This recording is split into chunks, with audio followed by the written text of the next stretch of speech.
immediately knew it was very serious, that we were under attack.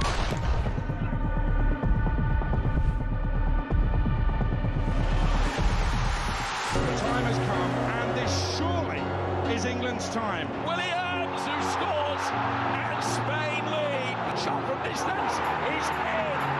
It is Cole Palmer. Low ball in, or ball slides it in. An absolute killer of a goal.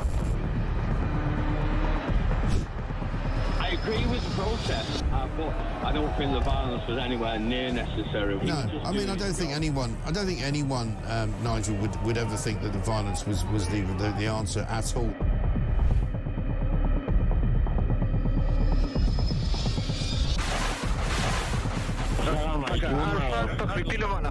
אזרחי ישראל, אנחנו במלחמה.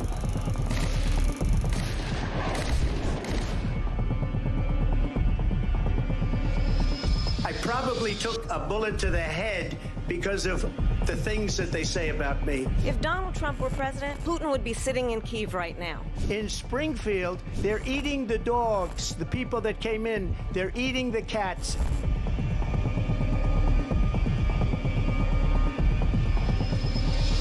Liberal left couldn't understand that this man could be anything other than the great newsreader, a man of integrity. Is it possible in any way, shape or form that Keir Starmer didn't know about these facts about the suspects in Southport? I find it extraordinary that he wouldn't know. It seems that the public has not been told the truth. No, there's nothing like an American election, I have to say. North Dakota has gone red, South Dakota's red, Texas is red. Many people have told me that God spared my life for a reason.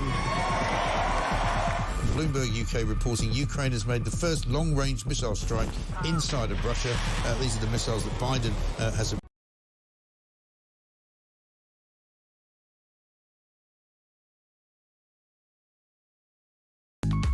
On DAB+, on your smart speaker, on your smart TV, and on your...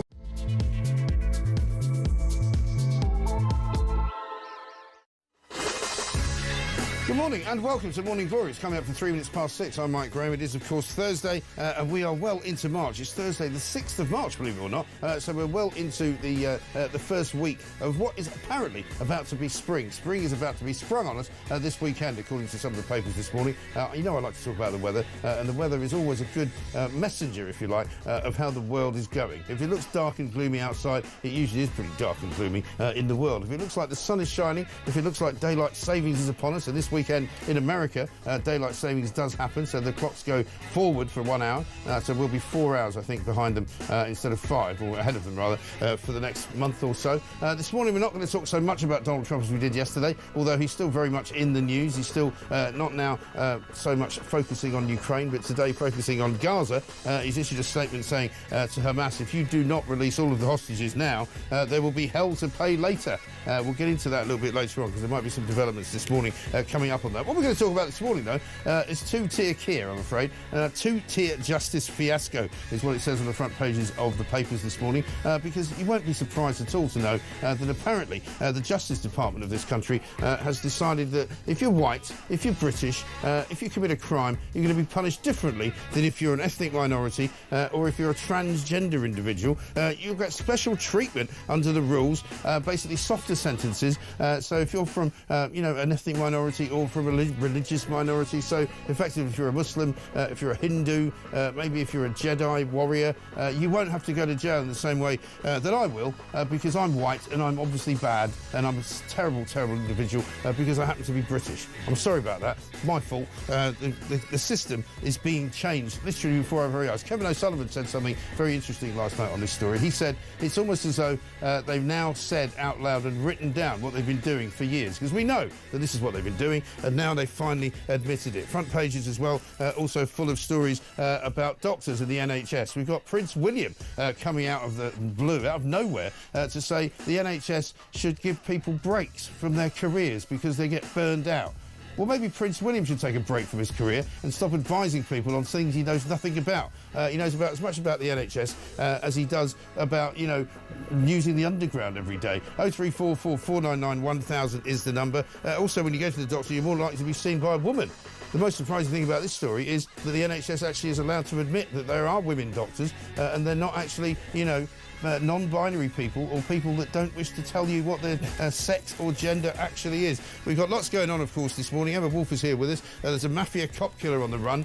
We won't be able to deport him if we catch him, but he's an Albanian called Maxim Sela, 59 years old. He's cost taxpayers tens of thousands of pounds fighting deportation. He's the latest migrant of the day story. Also, some giant rats have invaded Birmingham. Unbelievable stuff. We'll bring you details on all of that. This is Morning Glory. Let's get it on.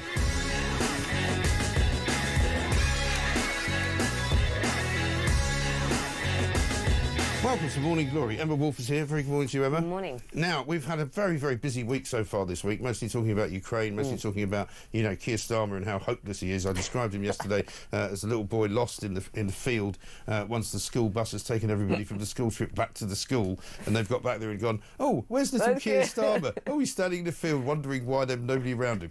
But that's kind of, that was yesterday's story. Today's story seems to be, to me anyway, all about this two-tier justice system, which was unveiled yesterday by the Sentencing Council. The Tories are trying to get it reversed, but it seems as though, as Kevin said last night, they're doing out loud now what we suspected they'd been doing all along.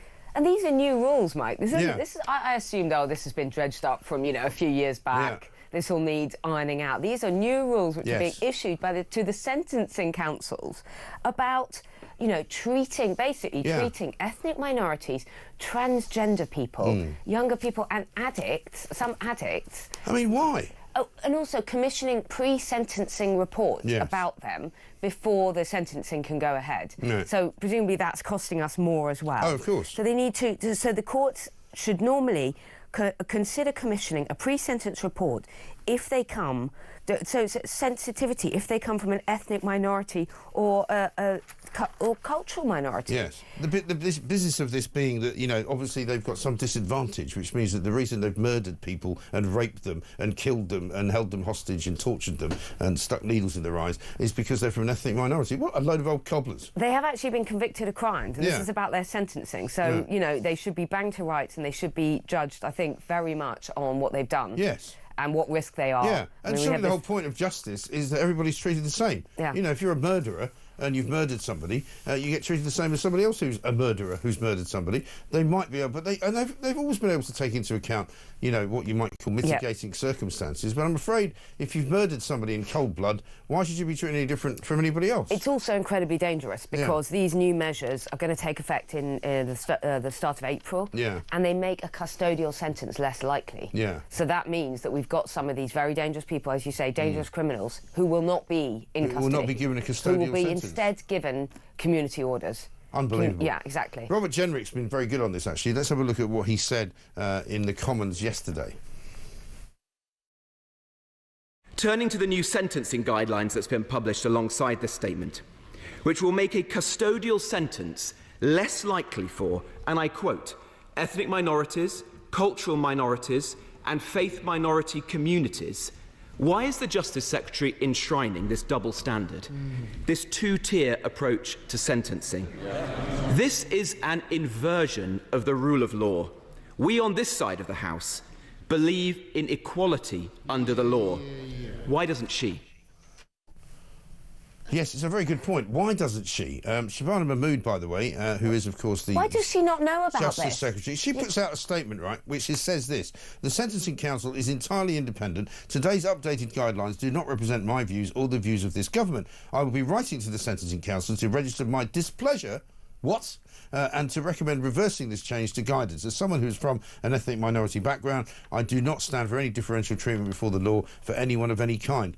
There will never be a two-tier sentencing approach under my watch. Well, sorry, Miss Shabana Mahmood, there already is. You've already missed the bus on that one. I think it's really shocking that she wasn't aware of these, that she wasn't across these, didn't know, didn't appear to know about them, and apparently was incandescent with rage, which suggests that she really, really had no clue and wasn't in control of this situation at all. So I think that's... Although she tells you everything you need to know about Labour's front bench. Exactly, incompetence reigns, doesn't it? She registered her displeasure and recommends reversing it. How about you order Recommends reversing it? How about you order them to reverse it? And put a red line through it, whip them up. And just say, this is not happening. This is anti-white, anti-Christian sentencing. Yeah, it's anti-British, actually. Shocking. Yes, you know, let's not beat about the bush. It's anti-British. They're talking about making it easier for people who are not white and not Christian to avoid going to prison after committing serious crimes. As if we needed any more of a draw for people to come to this country, this soft-touch country where you're given free accommodation, free travel, free healthcare. Now you don't even get locked up if you commit a crime. Cash-only job, anything. Transport from the other side of France. They'll give you they'll escort you on your dinghy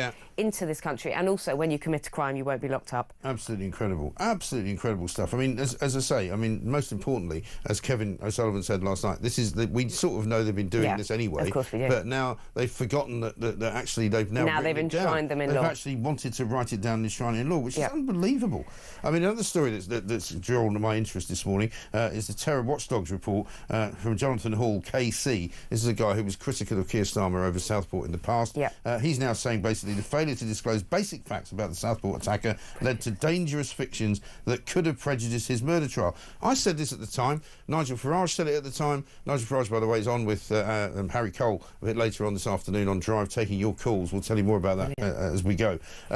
Basically, Keir Starmer tried to make out that by disclosing information it could prejudice the trial. He got it wrong. He's a lawyer. He's a lawyer. Right? He should know this stuff. Yeah. The whole treatment, Keir Starmer's behaviour around Southport is absolutely shameful. We haven't had any answers to that. And it was actually dangerous. I mean, journalists, colleagues of ours were sort of being investigated and locked up in some cases for 72 hours over their comments or their opinions about Southport and what was going on. And Keir Starmer in many cases just questions to ask about why are we not being told anything. Or retweeting things or saying if this is true, XXX. Yeah, no, I mean... But it absolutely vilifies those of us who said at the time, I said at the time, listen, I know the rules of contempt of court. They don't need to change the rules of contempt of court. Keir Starmer was using them as a shield to hide behind. He was making out that any mention of anything is a contempt of court. Well, it isn't. It isn't. He knew that was true because he is a lawyer, and my firm belief about Keir Starmer is that he knows exactly what he's doing, but he's trying to hide behind the law all the time. Yeah, because then he tried to hide behind the law that, he didn't meet the definition of a terrorist, that's why we didn't call him one. What a load of old baloney. Absolute rubbish. There are things you can say and there are things you can't say. Of course, you're not going to... But now it comes out that this could have actually affected the trial. Yes. What Keir Starmer actually said. Yes, absolutely right. Absolutely right. And at least Jonathan Heale, who seems to be living in the real world as opposed to Keir Starmer, who lives in his own little world, seems to understand as well that social media now has changed the way that the Contempt of Law Act actually works because, it's almost impossible to stop people from saying things about a case even if it's live. And you can go around locking people up all you want, but they clearly have to change the way that the law is presented. I've had arguments with Peter Hitchens about this, but in America, they don't have contempt of court laws. As soon as a case goes live, you can talk about it. As soon as the case, as soon as somebody's charged, as soon as they go to court, you don't have to wait for the evidence to come out because they trust the jurors. Yes. The jury system in America is the same as it is here, but we somehow think that the poor little jurors in this country will be influenced by anything they read in the newspaper or watch on television or see on Twitter. It's completely outdated. It's like treating them like children. No, but it's completely outdated, really as you say. I mean, the media world has completely changed. The environment in which people absorb their information has changed. Totally. So, I mean, it's not as though you're going to keep 12 good men and true in a town with no access to any information. Exactly right. And it was deeply, deeply dishonest of the Prime Minister, if not a cover-up, but dishonest at the very least. To try and hide behind that, to obfuscate with that kind of legalese. Yeah. And so which actually wasn't true. Effectively sitting on the top of a sort of a biscuit tin, which is about to explode. He's sort of hoping it's not going to explode with him on it. Well, you can't do it. It's not. It's not sustainable. Meanwhile, back to the sort of the business of crime. Front page of The Sun today. They've got an exclusive by Nick Parker. A terrorist cop killer roaming Britain's streets in yet another human rights scandal. We've now got, I call it migrant of the day. We've had the chicken nuggets guy. We've had the Nigerian psychopath who's possessed by the devil, who can't be sent home. We've had a couple from El Salvador who can't be sent home because they belong to rival gangs. We've had one story after another. This is yet another about a mafia kingpin from Albania, aged 59, Maxim Sela. He's cost UK taxpayers tens of thousands of pounds fighting deportation by using, again, the European Convention on Human Rights. Guess what? Who's hiding behind? Good for the Sun. They've been pursuing this. They've been trying to get the truth out. He can only now be identified after a 23-month legal battle by the Sun to challenge repeatedly these anonymity orders by the courts. Yes. This guy, as you say, has cost us tens of thousands of pounds fighting his deportation. Yes. And now he's out roaming. He's out on bail. And nobody knows where he is. Great, isn't it? Absolutely unbelievable. Sorry, which part of deport him now do they not understand? And the reason they can't deport him, of course, is because he might be at risk from being punished by rival mobsters. Well, yes. Well, I'm sorry, he's a mobster. He's at risk from them wherever he is because that's the world that he lives in. That's what he did. That's what happened when he started joining when he became a mobster, for goodness sake. And looking at the Sun's sort of timeline on this, in April 2023, he was granted anonymity because of gang issues. The Sun made an urgent application to revoke the order 3 days later. Some months later, the tribunal refused the Sun's application in order to preserve Sellers' right to life under human rights laws. The case was transferred to the upper tribunal. Sun lawyers again applied to lift the order 6 months later, and then at an appeal hearing he admitted he was in danger only in Albania, and the court finally agreed to lift the order, but his daughter requested the decision be suspended, and so it took until January of this year for it all to move on. 2 years later. Thing is, Mike, we're hearing about this one. How many more cases of these kind of people, these kind of cases, clogging up the courts, costing us tens of thousands of pounds? How many more cases we now know, like this that we don't know about, that the Sun can't pursue every single one, are going on? Well, the Sun's been great on this one, and the Telegraph have been very good on lots of them. We know there are thousands of them. Yes, there are one thousands every single day. There is a How much is it costing us, and how unsafe is it making our streets? Well, we know. Yeah. I mean, what, a 16-year-old boy was killed, I think, yesterday? Shot dead in the middle of the afternoon. By whom? Yeah, well, by somebody dressed as a Deliveroo driver, apparently. Yeah, I mean, I've actually started to think, let's just ban all face coverings. Why are people covering their faces at all? I mean, why is anyone in this country covering their face? I know. Because a lot of them are wearing these balaclavas and pretending to be Deliveroo drivers or online whatever drivers for this kind of, to commit crime, basically. Crime activity, yeah, absolutely right. We've got much more to do. Let's do another bit of Robert Jenrick. This is him on the ethnic minority problem in two-tier Justice Britain. So sentencing guidelines published today that I've uncovered shows that you're less likely to go to jail for exactly the same crime if you're a woman, if you're an ethnic minority, if you're trans, if you're neurodiverse, if you're from a minority faith group, i.e. anyone who isn't Christian. It's outrageous. Frankly, it's blatant bias against straight, white men. People said that those of us who were worried about two-tier justice were wronged. The Deputy Prime Minister said that we were conspiracy theorists. Well, now we have it. In the law of the land, in black and white. There's two-tier justice under two-tier care.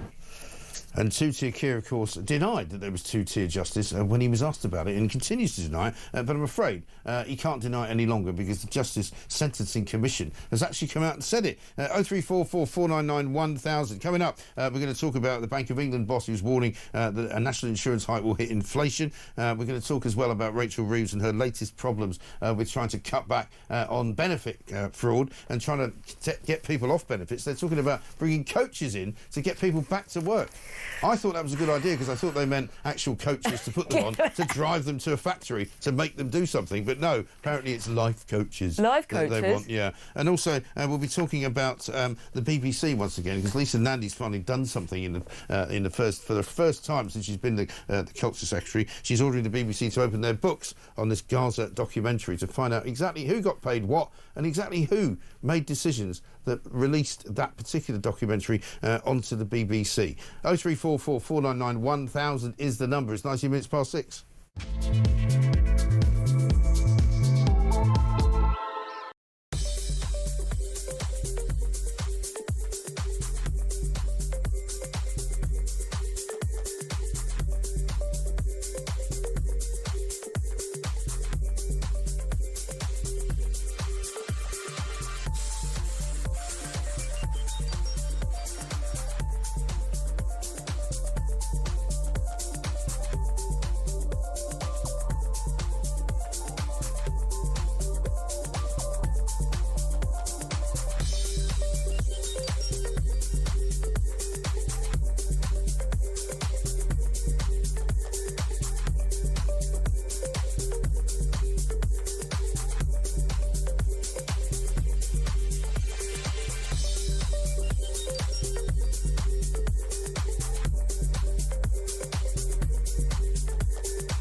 pockets of our country, and many, many pockets of the country, in which the vast majority of the population have arrived in the UK within the last 10 years and are nonetheless occupying great chunks of the social housing allocation and also don't speak English.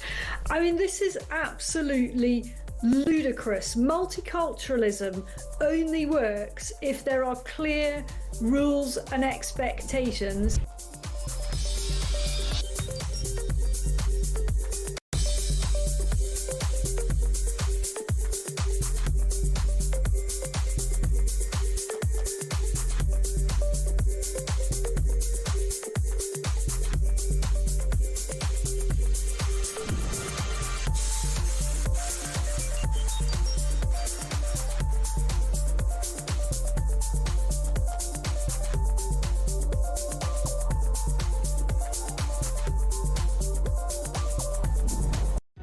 Across the UK, on DAB+, on your smart speaker, on your smart TV, and on your side.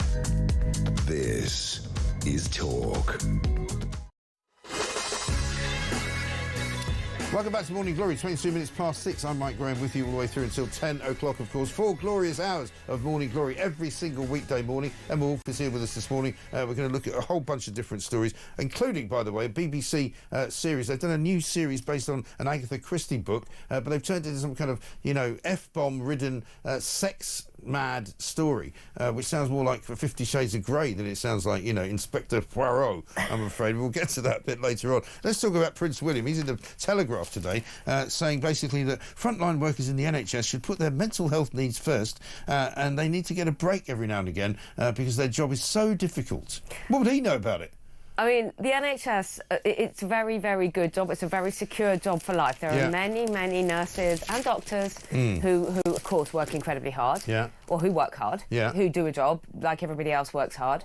Yeah, let's face it, they do a job voluntarily. Yes. They apply to be doctors or nurses or whatever it is they do. Family doctors and consultants and senior people are paid extremely well. Yeah, I'm sure it's tough, but, you don't have to do it. You don't have to do it.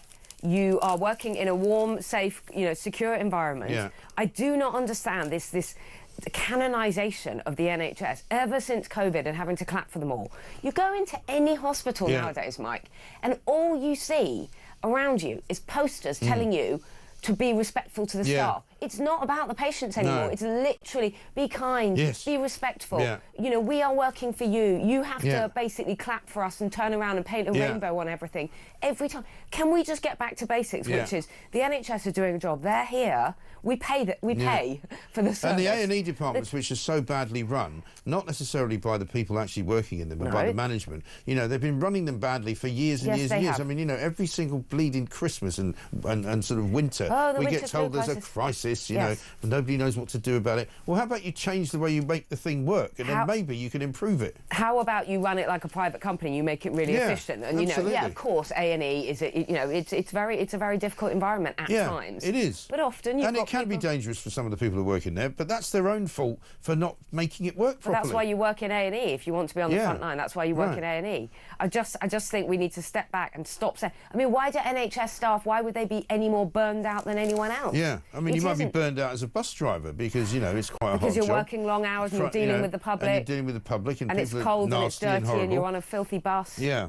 I mean, here he goes. Looking into the nation's mental health over the last few years, unless there are almost enforced breaks in someone's career as part of your career development, we're never going to get to that point where you can look after their mental health. I'm sorry, he has never had a career. He's never had a career. He doesn't have a career. What's he talking about? Where is his expertise in mental health? It's one of these things that he's jumped on recently. It's a bit like this Earth sort of thing. Suddenly he's an environmental specialist. Yes. I'm not quite sure why. Yeah. Wants to save the planet. And since when did people have to have enforced breaks in their career? That's not the way it used to be. No. I mean, it's called a holiday. You take your holiday. You take a holiday, yeah. You get your annual leave. They get 6 weeks holiday, They get plenty of holiday. Also, and they get a cosy pension at the end of it all. Also in the NHS there's a very strong culture and in my view, an unfortunately bad culture where lots of people are off a lot of the time, long-term sick, because they can claim that they are, and nobody bothers bothers them, you know. Nobody bothers them. They're also constant career development things. If you try and get hold of anyone, they're on a training course about usually DEI stuff. DIE. Are we calling it DIE? Anyway, all of that stuff. No, DIE is what happens when you go into hospital and you don't come out. You know. Sorry. But I mean, listen, I know there's going to be people listening to this getting upset going, we work in the NHS, how dare you talk about it like that? But the point is, it doesn't work. It's a failed system. It needs to be fixed. Everybody now accepts that. But the idea that old Prince William is going to chuck his 2 pennies worth into the mix to sell people to take some time off, well, thanks, but no thanks, mate. No thanks, mate. And also, you know, his family, they've had quite a few brushes with health and with all of that recently, but, you know, I bet you that they were treated completely differently to anyone else having cancer treatment. Exactly. Frankly. Let's have a look at what Meghan Markle would say about it, of course, although now, of course, we don't call her Meghan Markle anymore, we call her Meghan Sussex because she's got a new name. This is her new show, With Love, has come out, and people can't stop talking about it, not because it's great, but because it's bloody awful. Have a look at this. Thanks. Nice job. Nibble, graze, make a plate. There's more of everything. Good, right? You did a great job. Thank you.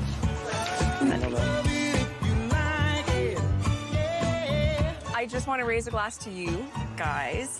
This feels like a new chapter that I'm so excited that I get to share. And I've been able to learn from all of you. So just thank you for the love and support. And here we go. There's a business. All of that is just part of that creativity that I've missed so much. So thank you for loving me so much and celebrating with me. Cheers, guys.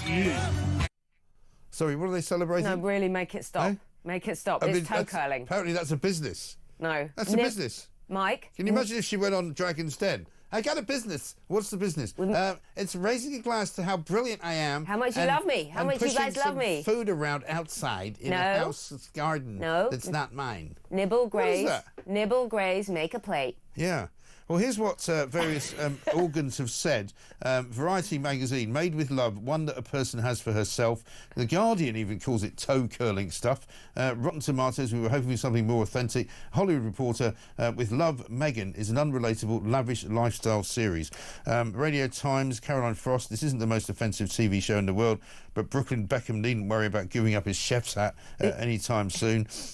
Telegraph gives it 2 stars. The Times called it smug, syrupy, endlessly spoofable. I mean, the list goes on. It's just dreadful, isn't it? No, it really is dreadful. It is, though, one of Netflix's most watched shows at the moment. Yeah. Because people are just dying of laughter. I mean, you know, it's there are 2 ways hilarious to measure an audience, and we do it in our business as well. It's not just about who's watching, but how long are they watching for. And I would guarantee you that this will be something that is watched for as little time as possible. Absolutely. Lots of people are going, you know, oh, let's have a look at it and see how bad it really is. Is it really that bad? Yeah. And then they go, oh, crikey, it actually is really that bad. Yeah, people are not going to watch the whole 8 episodes, I really hope. Well, I hope not for that mental elf. Right. This thing about a rainbow platter, which other people call a fruit salad. I mean, honestly, it really is. The fakeness. It's unbelievable. The syrupiness. Yes. The smugness. The sense of entitlement. And also, a lot of people are pointing out that, you know, she used to try and hang around with people like Oprah Winfrey and, you know, the Beckhams and people who were otherwise thought to be, you know, celebrities. But she's got nobody this time. She's got nobody. Literally a bunch of nobodies that nobody's ever heard of. Literally a bunch of... And Harry there popping in to say, oh, you're doing a great job. Yeah. What? Doing a great job of what, exactly? Well, hiring somebody else's house, hiring a bunch of people, paying them to pretend to be your friends, getting food bought for you, and pretending to be relatable, pretending to be real mama. You know, this is where mama cooks in the kitchen that, as you say, isn't even her own kitchen. No. Basically, you know, selling her lifestyle, selling her royal connections, selling the fact that she's a mama to these children. And then, you know, the backdrop to all of this is that they wanted their privacy. Yeah. She's selling her lifestyle. Yeah, I know. It is incredible, isn't it? They can't complain about their privacy being invaded anymore. Just one small thing that I noticed in The Sun today, because I wasn't aware that the BBC have made a new revamped version of Agatha Christie. And I used to quite like all those old movies, you know, Murder on the Orient Express and all of that. And I know there'll be people who are so young that they don't remember any of that. But they've managed to turn it into a sort of sex mad. They're calling it Shagatha Christie in The Sun, which is brilliant. Oral sex, F words. What would Miss Marple think? What are they doing? And then they've got loads of stills of people basically in various different arrangements in bed, you know, suspenders being worn. I mean, it's like some kind of knockoff from the 70s. It really is. Confessions of Agatha Christie. It really is extremely strange. I've actually read the book, and I can tell you this adaptation bore no resemblance to what Agatha Christie... people having sex on the stairs. wrote. Incredible. You know, who done it? How desperate are the Who BBC? didn't do it? How desperate are the BBC now? Unbelievable. Yeah. Stapper Hercule Poirot and meek Miss Marple are not just solving complex murders, they're now having lots of sex together. What on earth is going on? Extremely strange. They must be desperate. I mean, stick to making fake documentaries about guns, I would say. You know, that seems to be the metier. I mean, okay, 6:31. Emma Wolf is here. We'll be hearing from PMQs on Ukraine coming up in a little while. Plus, some giant rats have invaded Birmingham. You might not be surprised at that. I wasn't. This is Talk.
Across the UK, on DAB+, on your smart speaker, on your smart TV, and on your side.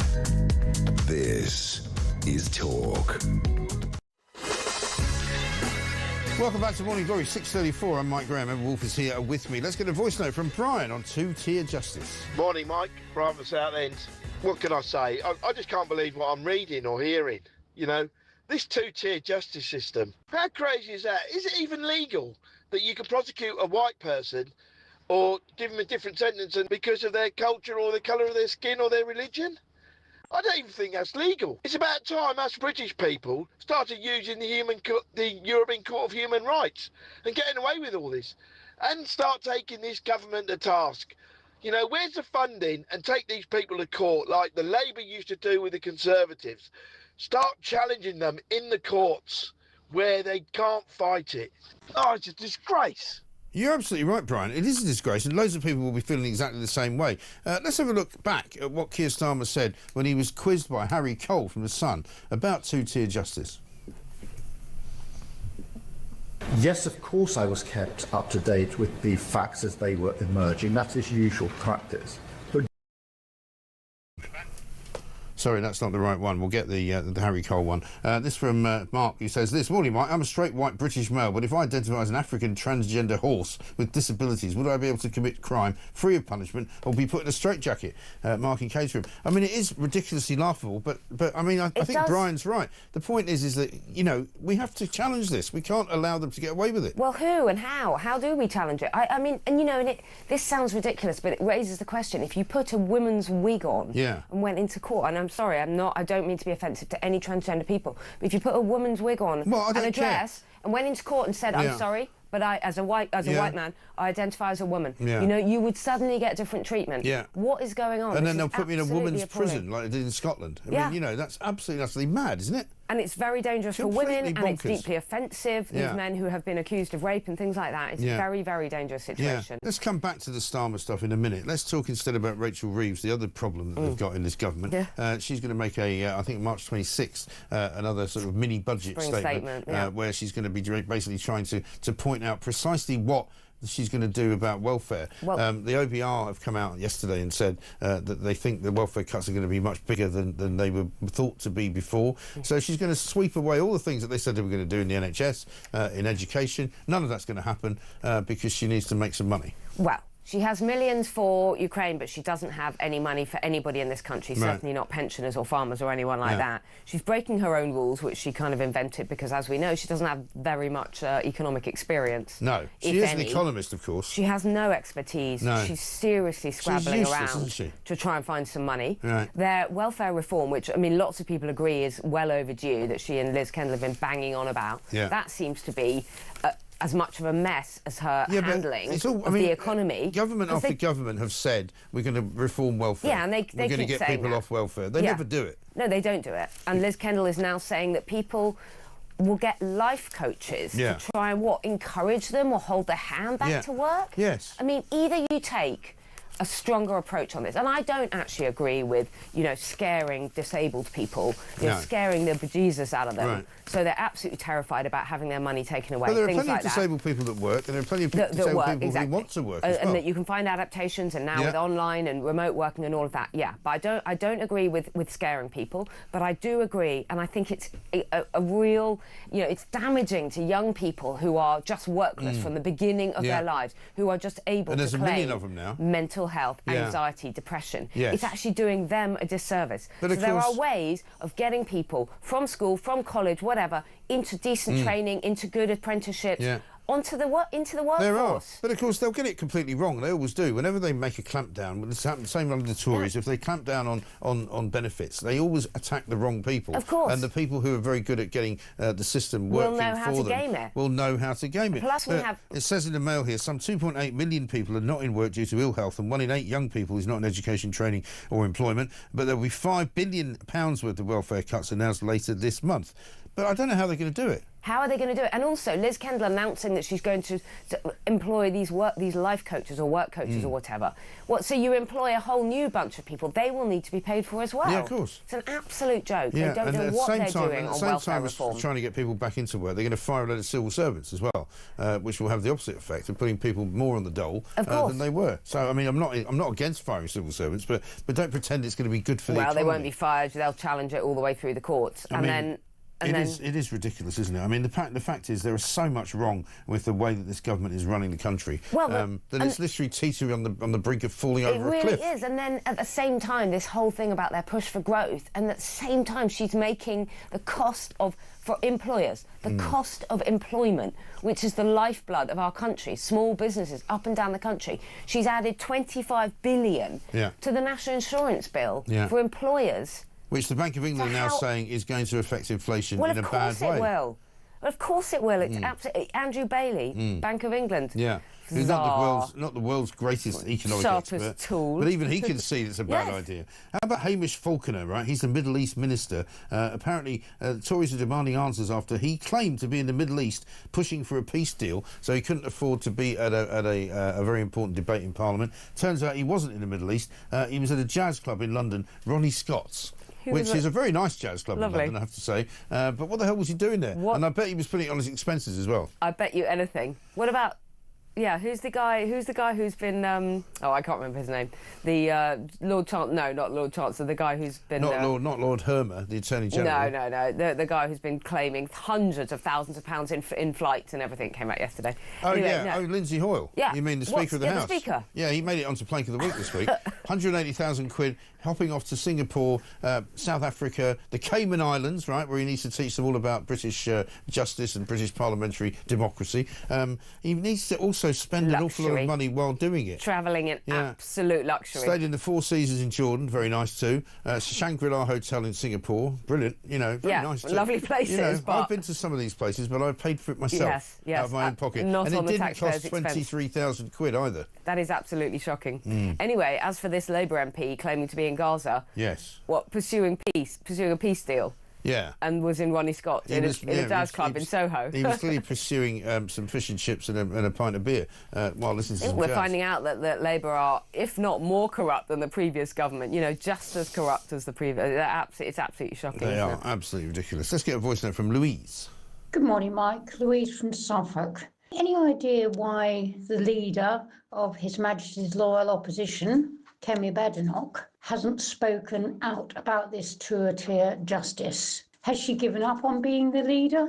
Because it's obvious she's not up to the job. Great show. Bye. Thank you, Louise. We were just discussing this earlier, actually, because Robert Jenrick is making some very good headway on some of these issues, and it almost as though he is speaking for the Tory party. He, of course, was her main rival when they had the election for who should be the next leader. She beat him. His campaign was not great, but he's since then been performing a lot better than she has. He's really stepped up. When you played that short clip of him, which I think he films himself, or one of his little minions films it, and he's strolling through London and chatting about things, or wherever he was. He's really good. Jenrick's really stepped up, hasn't he?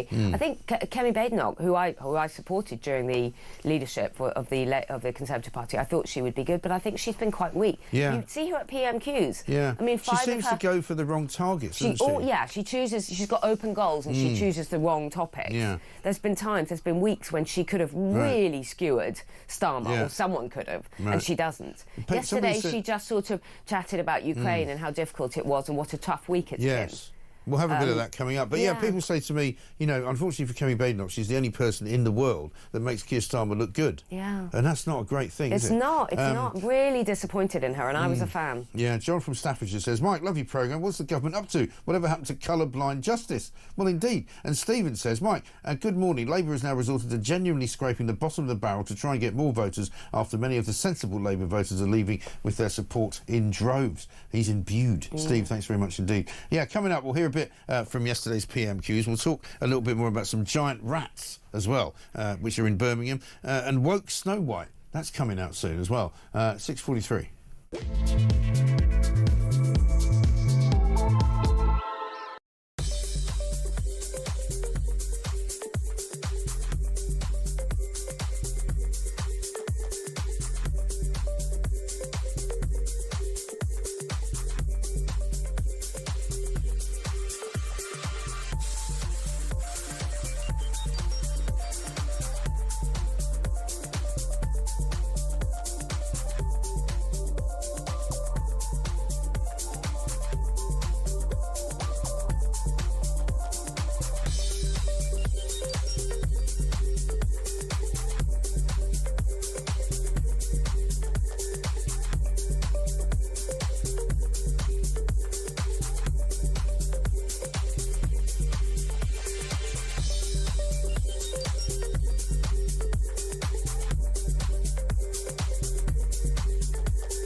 You could have turned that into something like the entire world was actually wanting to expect Meghan to do the right thing and pull her head out of her, you know what, and make amends. And at least with her father, you know, this would have been a great opportunity, a special guest on the season premiere, and she can sit there and make her dad one of those rainbow fruit hats or whatever the things. I mean, it looked like a clown's hat, but you know, Dad would have enjoyed that.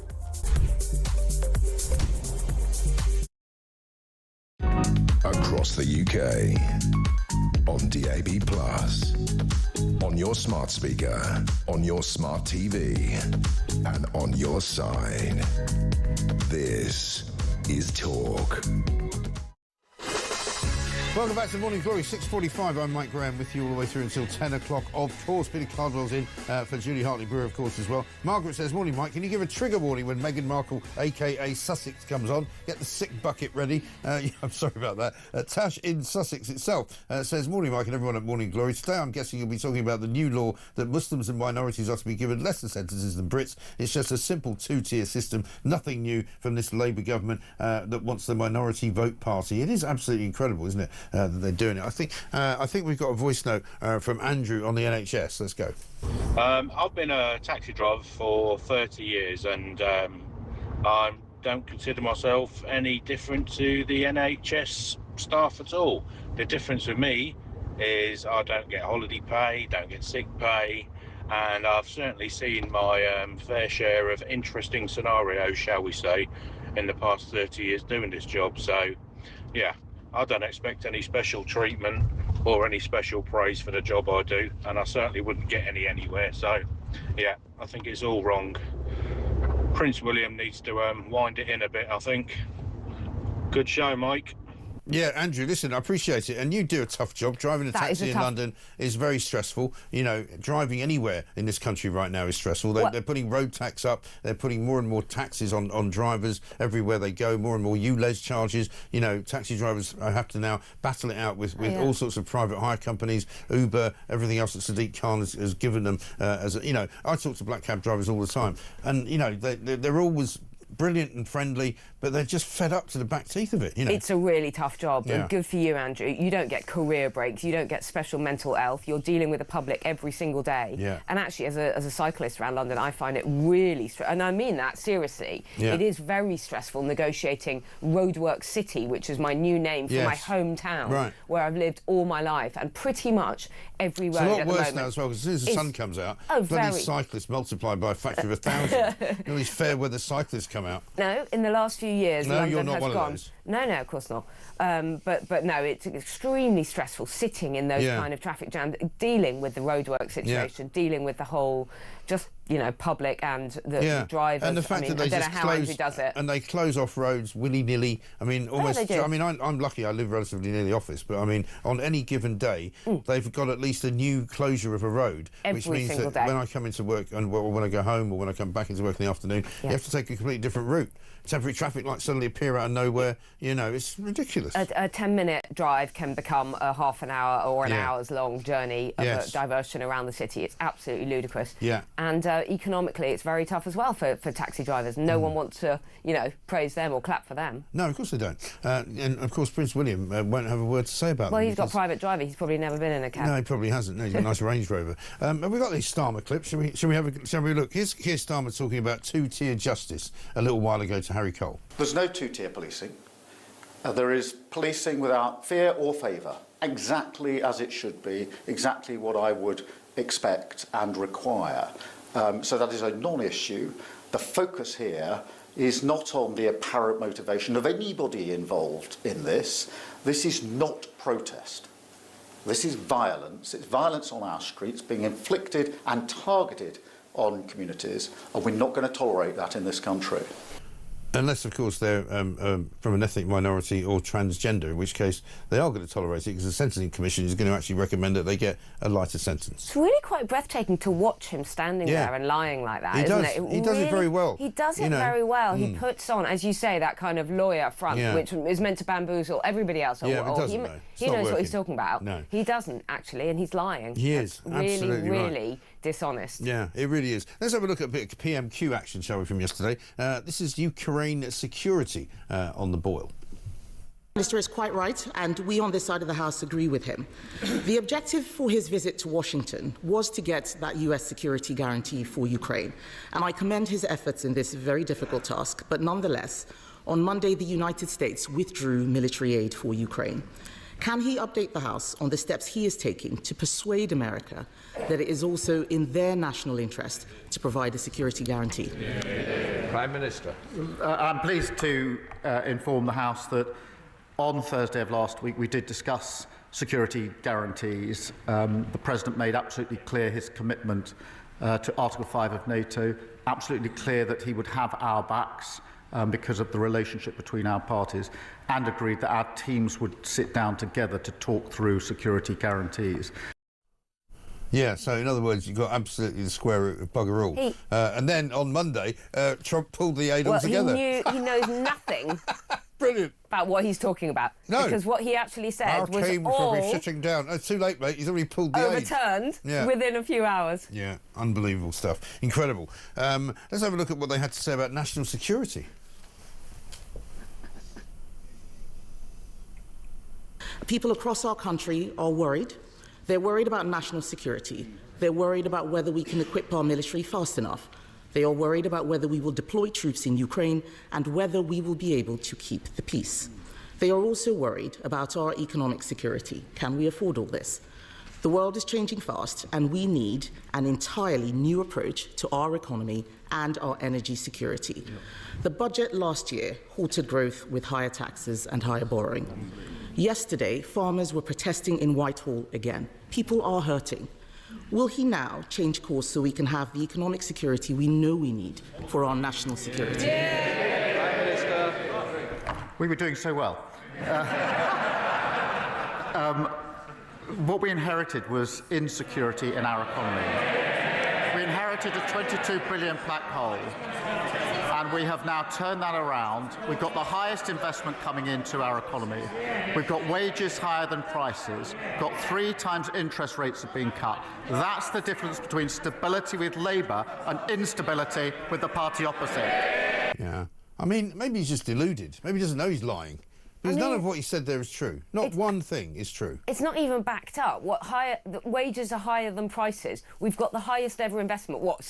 He just says stuff. And also... Some wages are, because they gave the train drivers a 15% pay rise. Course. They gave junior doctors a 22% pay rise, but if you're not in the public sector, your wages have gone down. Of course they've gone down, as inflation is soaring. Yeah. It shouldn't be cosy like that. It shouldn't be a jolly loving. That is the whole thing. Kemi Badenoch needs to be holding him to account. Yeah. The country is in a crisis, and I'm talking about things also, like immigration. If you ask a question, and we know this from interviewing people, we do it for a living. You don't ask a question that's got about 8 questions. It wasn't a question. So that somebody can answer any one of the 8 or none of the 8. You ask one question and then you get an answer. That's not how PMQ should be. No. It should be, exactly. She was asking a non-question. It was far too cosy. Yeah. She's not holding him to account. The country's in a real crisis. I mean, I would give her 3 questions to ask, which would be absolutely right on the button. And the first one would be, are you going to commit now to dumping the net zero ratios that you try to adhere to, and the net ratio targets that you want to adhere to, in order to save the defence of the realm? Yeah. Something like that. Yeah. And then he has to answer it. He has to say yes or no. Yeah. Right? Unbelievable. Now, just before we go on, and we're going to talk about rats in Birmingham in a minute, I just want to say hello to Les, who sent me a very lovely present. It only just arrived, actually, this last few days. It was a Christmas present, sent some ties in, said, I'm the only person on Talk that actually wears a tie. Oh, fantastic. So he very kindly sent a tie. And he's made some very lovely comments about the whole station and all the people that he loves. A proper letter as well. And a proper letter that he's printed out. Amazing. And he says he's also known as Postbag. I don't know whether we know that. But he says, finally, in addition to all of the great things he says about the show, he says, finally, having listened to you over the past 2 years, not once have you ever taken a phone call or read out my opinion via text message. So I'm very sorry. But he's not taking it badly. He says, look, a person as popular as you can't please everyone all the time.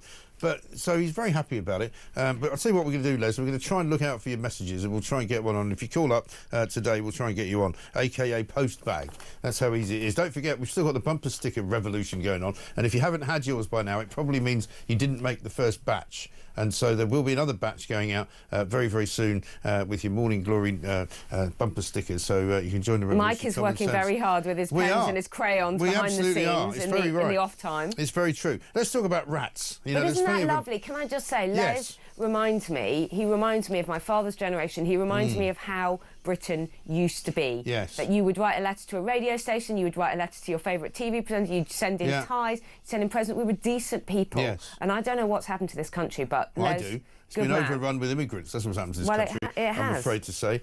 Some of whom do a great job. And that's what Kemi Badenoch is not talking about. Some of whom are doing a great job, but an awful lot of whom are not doing a great job. I'll tell you what they've got a problem in Birmingham with. Giant rats taking over the place, right? Now, we know a thing or two about rats on this show because we've talked about rats a lot. Remember, a couple of Christmases ago, they'd overrun the Bristol posting sorting office, and you know people's presents were being eaten, literally being eaten by rats. That explains that dodgy chocolate I got a few years. Yeah, it might well do. You've got to be very careful with chocolate when you're putting it in. We once had a situation where there was a load of chocolate for Christmas put in the loft for safekeeping, and suddenly the loft was full of rats eating the chocolate. I didn't know they ate chocolate. They eat everything. They literally eat everything. But down in Birmingham, and we're going to be speaking to a Birmingham councillor a little bit later on the show, basically they're being described as rats the size of cats, lurking in bins, taking over train stations. Birmingham New Street apparently now. There was some footage I think a few months ago of one of the sort of sandwich shops at night where they pull the shutters down. Yeah. People were looking inside and there were literally rats running around everywhere inside of the place. Absolutely horrendous. Unbelievable. And of course they're blaming the cash-strapped council, because Birmingham Council is more or less completely and utterly bankrupt. They've got no money, they're not emptying the bins. Well, people are not emptying the bins. They're not clearing food away from places, they're just leaving it. Exactly. And so that is why they've got rats. Well, I think the state of our streets would there's also been an invasion of seagulls as well. I mean, there are seagulls in London and things. I think they get very, very hungry, so they've sort of abandoned the coastal areas where they used to nick your chips, and now they come in to find food. Yeah. But as you say, foxes, rats and seagulls, when there's food everywhere... Vermin. Yeah, absolutely. And more, but we won't say that. The locals are saying they're worried now because the council are talking about putting a rat tax on them, i.e.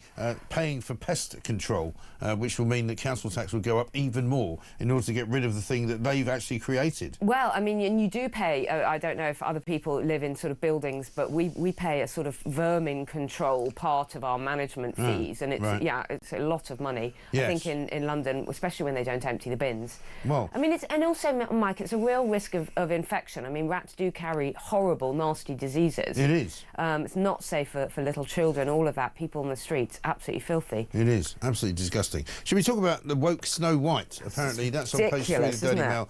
This is a story that we've talked about in the past, because when they were making the film, the woman who's in it, who stars as Snow White, is Rachel Zegler, who made out that she wasn't really that keen on the story because she thinks that Snow White is actually a pretty strange and weird story, and she talks about Prince Charming as a guy who literally stalks Snow White. So we're going Me Too on this. He kisses her when she's asleep, therefore that is in some way without her consent. That is the story of Snow White. That is how it happens. He kisses her, is it after 100 years, to wake her up. Something like that. That's how the story... Yeah. So Disney want a more culturally representative story. I can tell you, as someone who has little ones, no child ever said, oh, why are they too white in this... Well, it's called Snow White. It's called Snow White, yeah. But the 7 dwarfs have been removed from it, haven't they? Because they've what? Because dwarfism is also offensive. Yeah, you can't call them dwarfs. So I think they've been replaced by AI dwarfs, which of course has upset the dwarf acting fraternity, because they're like, this is the only thing we can be in. Yeah. Genuinely, unless it's some kind of fantasy movie like Lord of the Rings. We can play dwarfs in the 7 dwarfs, but they don't want them. And do you know what, Mike? When you talk to people who have things like dwarfism, you talk to people who are blind. Yeah. They say, I'm fine. You can say blind. Yeah. It's okay. I am blind. Yeah. Or I am deaf. You don't need to say, auditorily challenged or visually different or any of this stuff. Right. The same with plenty of black people who say it's fine. You can have Snow White. I saw a description of somebody the other day who was non-verbal. Right? What does which that presumably means a mute, I presume. Deaf mute, yeah, which is what we used to call deaf mute people. Yeah. You can treat people with respect but still use the correct term. Non-verbal, blimey. It's actually a bit offensive to say they're visually different when they are blind. I know, ridiculous. Anyway, Emma Wolf, thank you very much indeed. The world continues to turn. It is completely mad this morning. 2-tier justice, 2-tier Keir, loads of that coming up. This, of course, is Morning Glory. We'll be back with more after the news.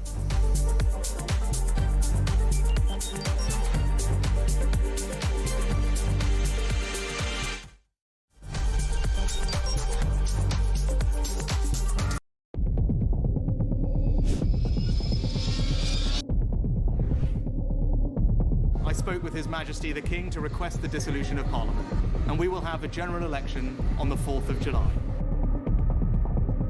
I have just returned from Buckingham Palace to form the next government of this great nation.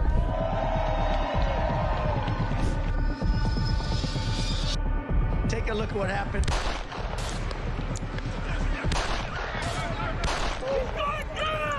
I immediately knew it was very serious, that we were under attack.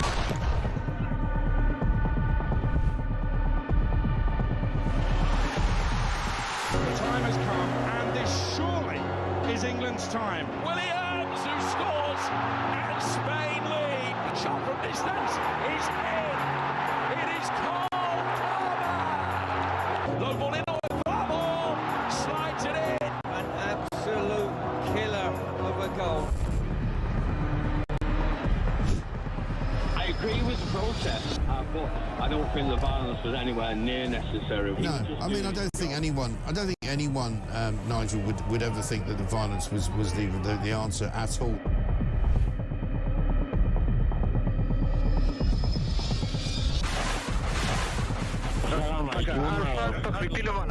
אזרחי ישראל, אנחנו במלחמה.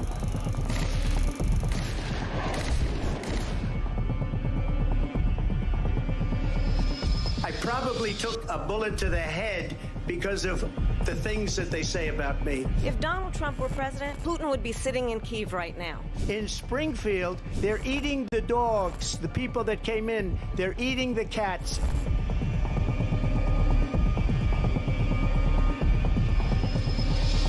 Liberal left couldn't understand that this man could be anything other than the great newsreader, a man of integrity. Is it possible in any way, shape or form that Keir Starmer didn't know about these facts about the suspect in Southport? I find it extraordinary that he wouldn't know. It seems that the public is not being told the truth. No, there's nothing like an American election, I have to say. North Dakota has gone red, South Dakota's red, Texas is red. Many people have told me that God spared my life for a reason. Bloomberg UK reporting Ukraine has made the first long-range missile strike inside of Russia. Across the UK, on DAB+, on your smart speaker, on your smart TV, and on your side. This is...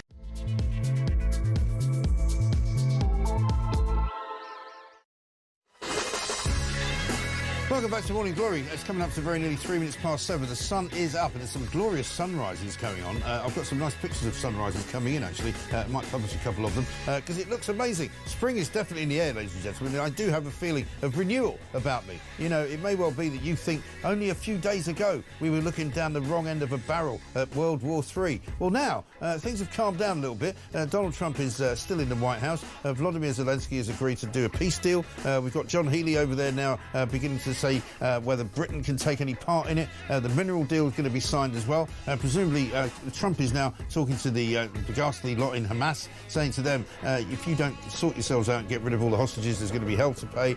We've also got the people in Qatar and Saudi Arabia talking about somehow putting a new government into Gaza, getting rid of Hamas for once and for all, and letting the people actually live in a place without fear of being killed by a horrible terrorist group. Coming up, meanwhile, in this country, though, we're sentencing people to different things in prison, depending on whether they're from an ethnic minority, depending on whether they're transgender, depending on whether they're women, depending on whether they're men, depending on whether they're British, depending on whether they're white. It seems like a two-tier system to me. We'll be talking about that throughout the course of the show today. Keir Starmer is at it again. This is a recommendation, by the way, from the Sentencing Commission. So they've been doing it already. They now want to put it into law. Let's get a voice note from Harry.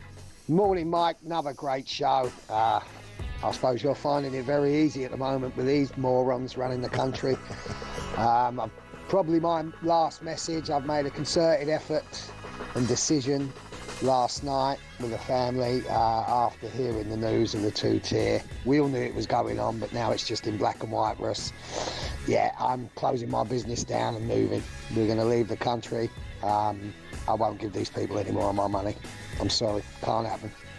I mean, Harry, it's a terrible message to send us, but I appreciate your time and effort in doing it. A lot of people feel the same way. They don't feel like this is their country anymore, and people who can move are moving. So tell us your story. Tell us what's going on in your world, because we want to hear it. We want to tell the story to everybody else. 0344 499 1000 is the number. Also, we'll be talking about the NHS, because Prince William, in his wisdom, thinks that people who work in the NHS should have a forced ability from the NHS to take a break from work in order to avoid burnout. Well, that's nice for him, isn't it? A man who has not exactly ever done what you might call a hard day's work in his life. We might all say that Prince William, the future king, is a great guy. We might say that he's a very good ambassador for the UK, but what he knows about doing a shift in an NHS ward or a shift driving a train, or a shift actually, doing something with his hands, I don't think he would have a clue. An absolute not a Scooby, so I don't think we need any help from him. Also, getting the sick people back to work, they're going to get coaches for them now, not the kind that they can sit on. No, these are life coaches who are going to teach them how to get jobs. For heaven's sake. This is Morning Glory. Let's get it on.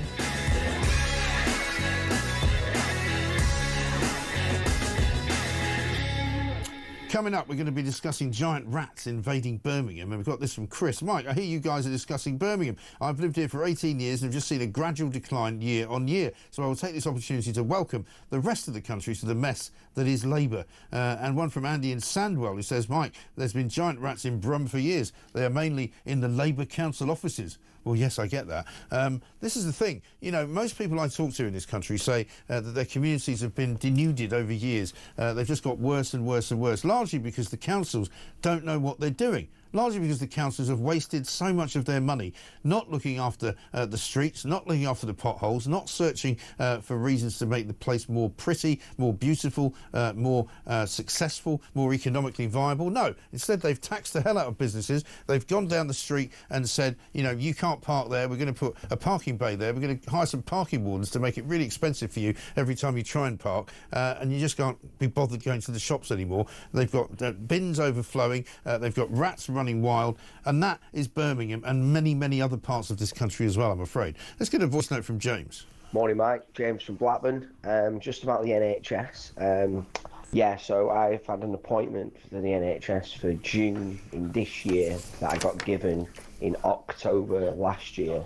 And then this week I got a letter to say, due to unforeseen circumstances, it's been cancelled with no date to reschedule it. So how can an unforeseen circumstance be 4 months in advance? It's absolutely rubbish. Yeah. It's rubbish, and we shouldn't have been going out banging pots and pans in COVID either for them. Anyway, great work. Keep it up, Mike. Oh, and did Angela Rayner build any houses yet, by the way? Oh, that's it. Never mind. All right, good one. Cheers, Mike. No, Angela Rayner hasn't built any houses yet. We haven't got enough people to build the houses, have you not been told? James is right. How can you have an unforeseen circumstance, 3 months away? April, May, June. 3 months from now, they're going to have an unforeseen circumstance, which means they have to cancel an operation that they said he was going to have in October. So we'll see, October, November, December, January, February, March, April, May, June. So an operation that was going to happen 9 months ahead of time is now not happening. I mean, this is where you're still alive, James, for heaven's sake. I mean, that is the problem. One from, who's this? Paul. Mike, given that Starmer is a former lawyer and head of public prosecution service, why does Kerry Bain not continue to miss another open goal at PMQs? Why doesn't she ask him if he agrees with some of the insane rulings by judges in deportation cases, chicken nuggets, for example, and if he actually says he doesn't, then ask him what he intends to do about it?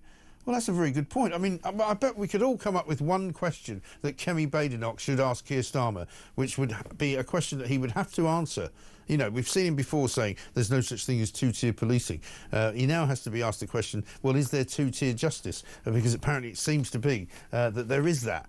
Shabana Mahmood, who is the Justice Secretary, of course, says that the Sentencing Council idea of having two-tier sentencing does not represent her views or the views of the government. Well, why on earth are they doing it then? Surely you're the government, you tell them not to. She says, I'm going to write to the Sentencing Council to register my displeasure and to recommend reversing this change. How about you tell them to reverse it, tell them not to do it, tell them that you're not having it, otherwise they're all sacked. What is going on? Let's talk to James Heale, political correspondent at The Spectator. James, very good morning to you. Morning, Mike. Well, I mean, Starmer's denied that we had two-tier policing, which, of course, we do. He's not yet denied that we've got two-tier justice, but it looks as though we now do. Kevin O'Sullivan said something interesting on this show last night. He said, basically, they're now putting into law something that we're pretty sure they've been doing for quite a while anyway. Yeah, absolutely. I mean, it's in black and white, isn't it? It's the Sentencing Council guidelines, and I think that it says something about how toxic these are, that Shabana Mahmood's now had to come out and distance herself straight away, disown them. And, I think Robert Jenrick's right to push back and say, actually, hang on a sec, you had a government representative there why didn't you call this out earlier? And the truth is, of course, is they didn't call it out until they thought it was politically toxic. Yeah, exactly right. And so at the end of the day, we can now see that the agenda of this government is basically to completely change the justice system from within, from the moment you get arrested to whether you get charged, to whether or not the CPS carries the case forward, to whether or not the sentencing when you get found guilty is different depending on who you are. You know, that can't happen, in my view, without the tacit agreement of the government. I think that it's very clear that the government sets the direction on a lot of this stuff, and we have a government that is at least, shall we say, has been passive or is willing to go along with the direction of travel. And, you know, as you say, Mike, is that unless they're willing to call this stuff out, it's going to carry on unabated. And no one stood up for it for a long, long time. No. And the people like Lord Hermer, the Attorney General, who seem to be very much in favour of human rights and very much in favour of standing up for the rights of almost anyone who isn't British, I'm sure he's got quite a lot to do with this as well. Well, I'm sure that it will be fit with the passion of his career, because if you look at what he and Keir Starmer have stood up for the past 20, 30 years or so, it is politics by the law. And it's very much championing agenda, which we now perhaps call an activist agenda. It was very much always joined about the ECHR, getting that into law, the Human Rights Act. It's always been about having some sort of political principles in law. And I think that, you know, perhaps, you know, advocacy in terms of who you're hiring to join and giving sentencing, etc., is just another example of that. So I wouldn't be surprised, and I think that Lord Herm will be someone who is increasingly in the spotlight over the coming months. Yes, and I mean, I thought about maybe 3 or 4 weeks ago that he might be the next cabinet member to sort of be shown the door. I still think he might be, because you know, he's involved in all of the things that seem to be going wrong, not least the Chagos Islands deal, which we're told is imminent. I mean, I don't know what you can tell us about that, if you know, but we're told that today may well be the day when it all gets signed through.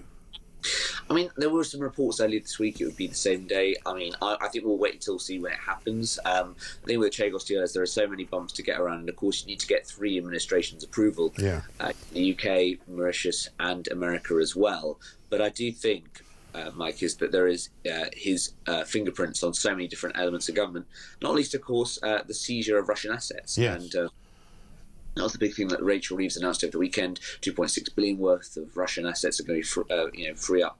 And actually, you think, hang on a sec, why haven't more been released to the public? And part of the reason for that, of course, is the concern of the Attorney General. So I think that the focus on Richard Hermer is not going away anytime soon. No, but it's interesting, that whole business of the frozen Russian assets, because it's been very clear that they thought this was a masterstroke, didn't they? You know, when Rachel Reeves sat down at a desk and signed away £2.26 billion of money from us, supposedly coming from this frozen Russian asset account, they sort of stood over her like 2 guards at a prison camp, you know, basically waiting for her to sign the deal. Then they clapped and went, "Oh, well done for giving away loads more of our money." There's Zelensky, there's Starmer, and there's old Rachel Thieves sitting there, and they were so happy to give away this money. But then they went, "Oh no, don't worry, it's not taxpayers' money." But it turns out it is taxpayers' money, because they haven't got the money from the Russian seized assets. And as you say, one of the reasons they haven't got it is that Lord Hermer won't let them at it. Well, a couple of things. I mean, first of all, $1 billion here, $1 billion there. Soon you're talking real money, aren't you? Yeah. And the second thing, of course, is that, you know, this is a cross-party failure. I mean, you know, I was amazed by Rishi Sunak's comments in the last couple of days when he did this Economist piece talking about how important it was to, you know, open up frozen Russian assets. So you think, hang on a sec, Rishi, you know, you ran the Treasury for 2 years, you were Chancellor for 2 years, you were then Prime Minister for another 2 years. You know, why didn't you get around to it? And the answer is, of course, is the Treasury are very, very, very cautious about what we do, because they're worried about future compensation claims, they're worried about future schemes, etc. Also, as somebody pointed out to me the other day, if indeed it does come from there and it is loaned as a loan to Zelensky, you know, when Zelensky pays the money back, is he going to pay it back to Russia? Who's he paying it back to? I mean, these are all very fraught legal questions, which is why the whole of Europe, you know, and the Americans say, like, oh, you know, have you got $200 billion worth of assets, etc. This is why everyone's very, very wary about the subject, because they know that one day, probably, we will have to normalise relations with Russia. Who makes a compensation claim then? That's going to be the big question coming down the line. Yeah, exactly right. Suddenly becomes part of the peace negotiations, you know. Let's talk just a little bit about Rachel Reeves as well, just off to the side, because she's coming up on, you know, 7-8 months in charge of the Treasury. It's not going well. She's got another real mountain to climb in the next 2 or 3 weeks before she makes yet another budget statement on the 26th of March.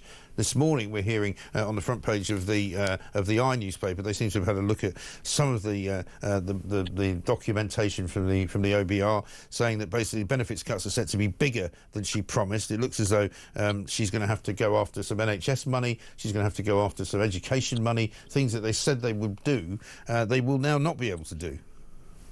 I mean, exactly right. We have a very, very grim fiscal outlook. 26th of March, that's going to be the D-Day for Rachel Reeves.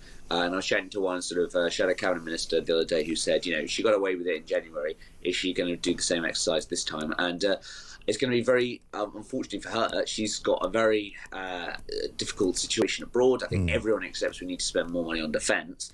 And here at home, you know, the Labour Party's got to make some difficult decisions on welfare. And by the end of this Parliament, welfare spending will be around 100 billion. It's completely out of control for whatever political complexion you are. And has Labour really got the stomach for some of these difficult decisions? I'm not sure they have. No, I don't think they have either. And there's going to be huge rows, isn't there, inside of Cabinet, as each of these different sort of heads of department fight like rats in a sack.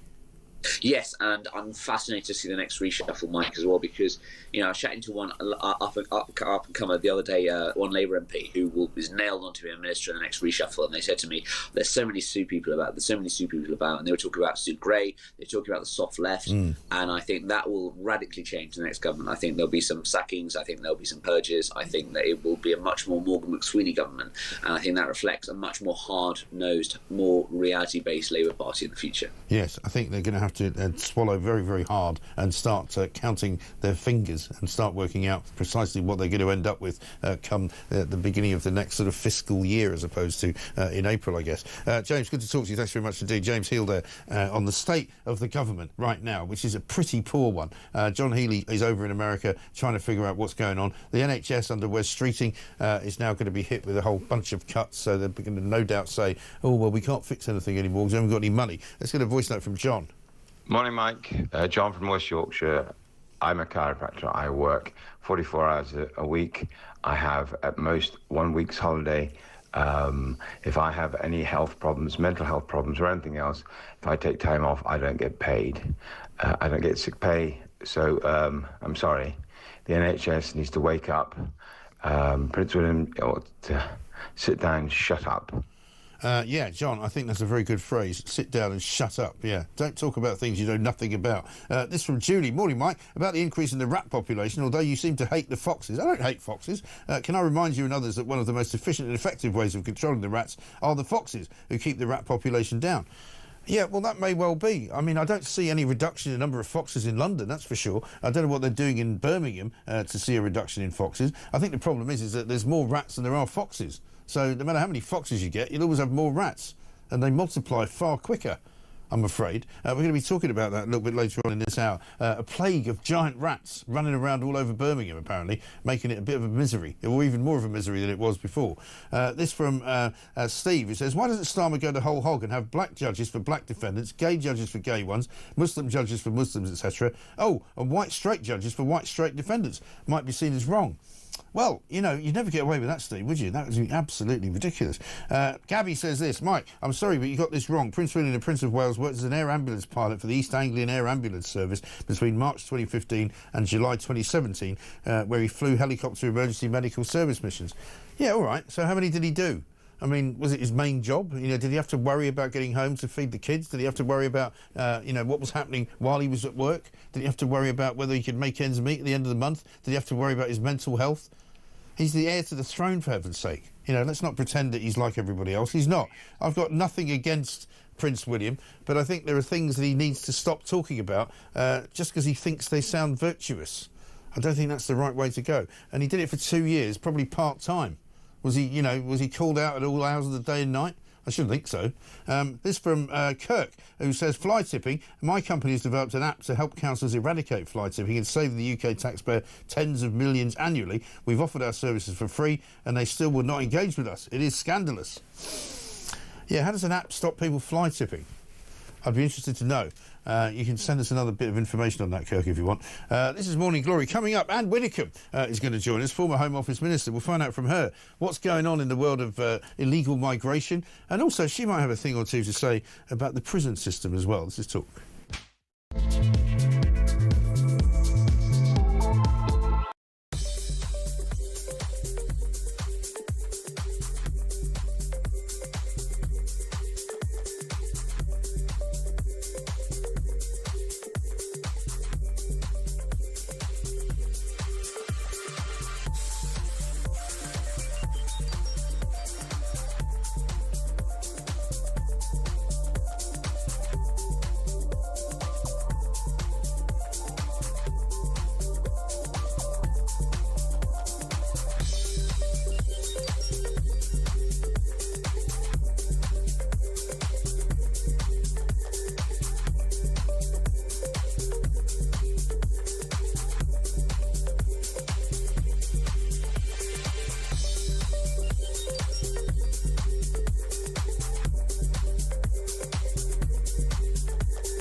Well, the mistake was on those people who fell for that absolutely empty propaganda.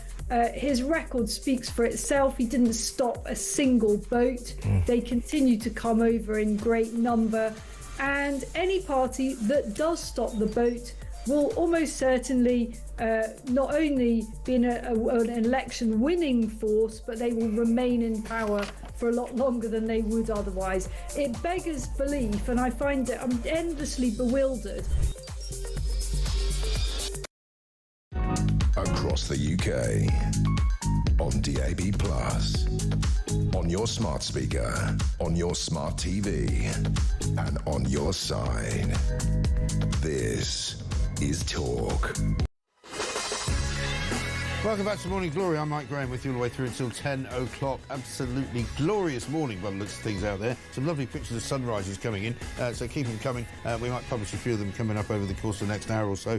Gary says this, Birmingham, a criminal public investigation is needed. Accounts never signed off for over 6 years. Government commissioners being paid £1 million a year from the taxpayer while they do nothing. 4 new council jobs with £1 million salary. Well, this is the problem. The councils in this country are being run so badly, I have to say, that they really don't surprise me that they're running into so much difficulty financially, because they don't seem to understand how to make ends meet and not to spend the money they don't have. We'll be talking to Councillor Timothy Huxtable coming up, who's a shadow cabinet member for Highways and the Environment.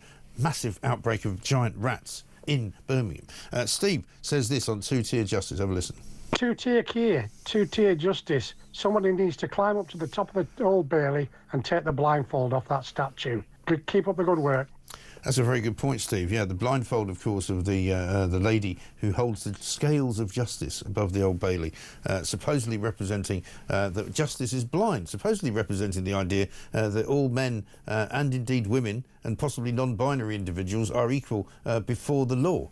Turns out, not under Labour, they're not. Anne Widdecombe's here, former Home Office Minister. Anne, very good morning to you. Morning to you, Mike. I don't know whether you've had a chance to study this story, but a two-tier justice system appears to be what the Sentencing Council would like, and quite unbelievably suggesting that white people should be treated differently before the beak than everybody else. Well, if that really is what they've suggested in terms, then it is a complete nonsense, because the whole point of the law is that it's completely impartial and that you and I get exactly the same measure of justice.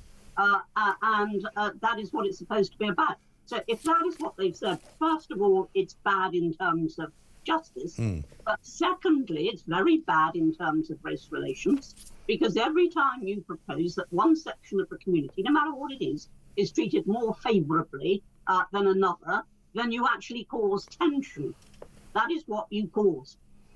Exactly right. And I mean, it's not only ethnic minorities, it's religious minorities, it's women as well. I mean, they've basically been told by Shabana Mahmood, I'm quite surprised that as the Secretary of State for Justice, she didn't know this, but she claims that they do not represent her views or the views of the government, and she's going to write to them to register her displeasure and to recommend reversing this change to their guidance. Well, surely she should do a little bit more than recommend, and surely she should be a little bit more than displeased. Well, I think she's being diplomatic at the moment. What she is actually saying, even if she's very careful with her language, is no way, Jose. That's what I interpret that as, but she needs to get on with it. Yes, although it may turn out that Jose gets better treated than I do. Well, quite possibly under these guidelines, yeah. I mean, it is remarkable, isn't it? I mean, Keir Starmer's been at pains to try and make out that there is no two-tier system of any kind of justice, from the police down all the way to the judicial system. But I'm afraid the evidence would suggest to the contrary. I think that's true. And now what you've got is not just the evidence of practice, but the evidence of theory actually being brought into this as well. And we cannot have that principle. No one individual or no one group should ever be treated more favourably than another individual or another group. I mean, it is ridiculous. I have complained in the past when people have said, oh, if women have got children, they should never be sent to prison. Yeah. I have complained about that. That is mild compared with this. That's exactly right. Let's talk a little bit about the old people trafficking business, because that's still going on willy-nilly. We've got a guy on the front pages of The Sun this morning who's on the run. He's a police killer. He's been left free to roam the UK because he can't be deported because of the European Convention of Human Rights. We're seeing one of these stories every single day now, practically. Apparently, he's a mob boss from the Albanian crime gang, but he might be at risk from rival mobsters if he's sent back to Albania. Well, yeah, but that's his choice, not ours. And what's more, it doesn't fulfil the definition of asylum, for example, which is about political persecution. Yeah. I mean, the fact that he might be in danger from a rival gang or a rival mob is neither here nor there. That's a matter for the country's police. Well, also, it's a matter for him. I mean, if you want to get into the crime business and be a mafia boss, I'm afraid you might risk being hit by other mafia bosses who might not like having you around. Well, what we're seeing at the moment, I mean, that is true, of course it is, but what we're seeing at the moment is a whole series of decisions. Now, sometimes they're exaggerated in the press, the thing about the lad who didn't like chicken, for example, and there are a whole load of other reasons as well. This is not. This is straightforwardly the decision that was taken, and it seems to me all we're saying is, well, be a mobster, be a gangster, and you can stay forever. Exactly right. And we've seen almost 1,000 migrants coming over in the last few days because the weather is slightly more clement now. The seas are calm. The weather is getting warmer. We're going to see plenty more people coming between now and the summer, I dare say. It seems as though, and again, no prizes for what the Conservatives did over this, but certainly it looks as though Labour haven't got a clue yet what they're doing. They say they're deporting more people, and maybe they are, but an awful lot of those people being deported are actually voluntarily going. That is true, but the other thing that is true is deportation occurs after the problem has occurred. You only deport people because they're here. Yeah. What Reform want to do, for example, is to stop people getting here in the first place. Yeah.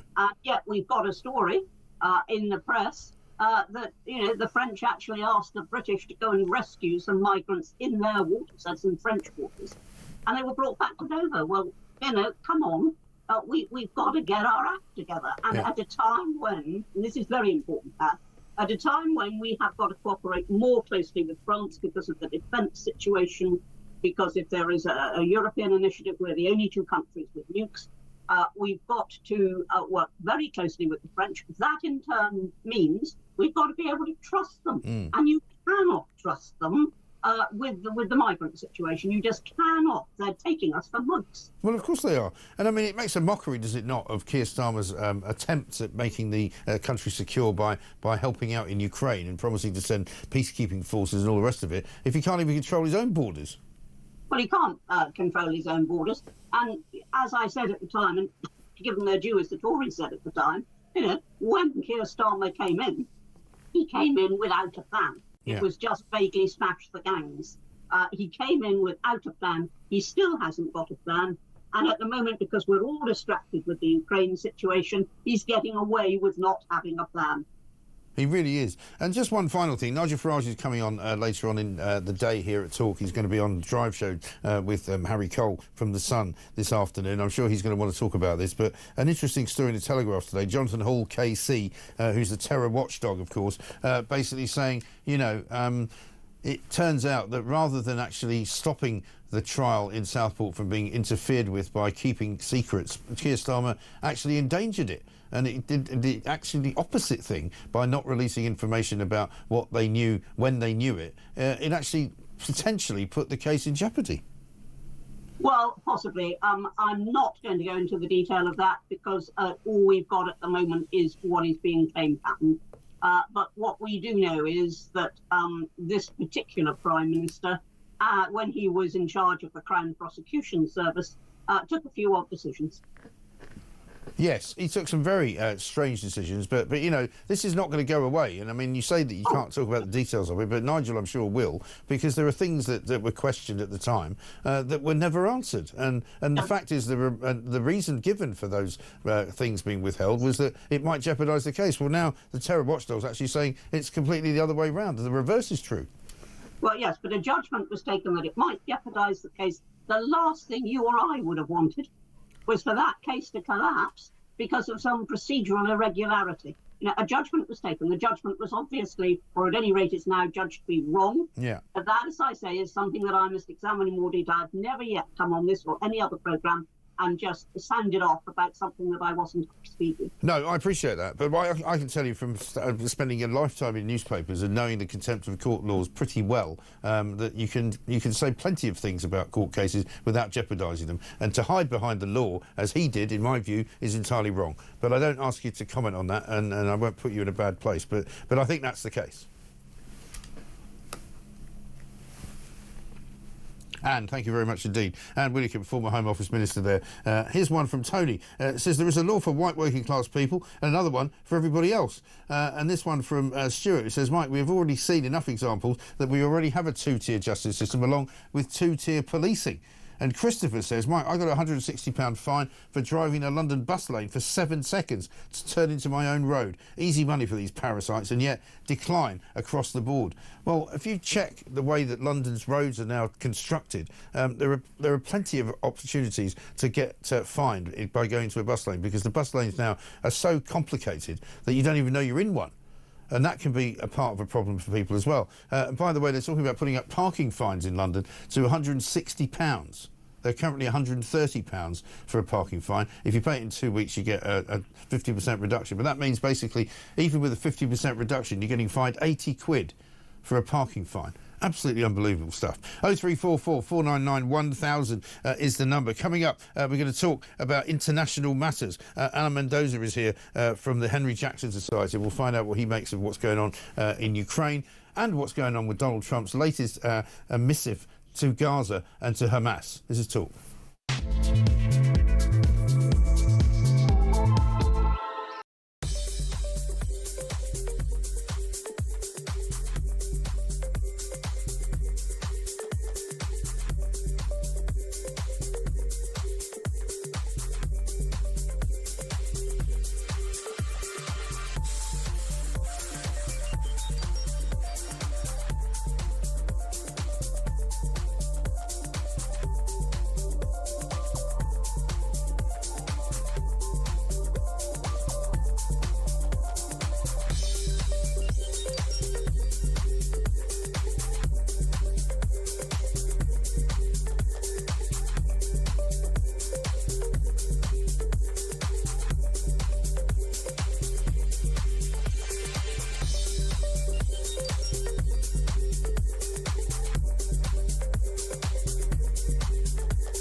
Across the UK, on DAB+, on your smart speaker, on your smart TV, and on your side.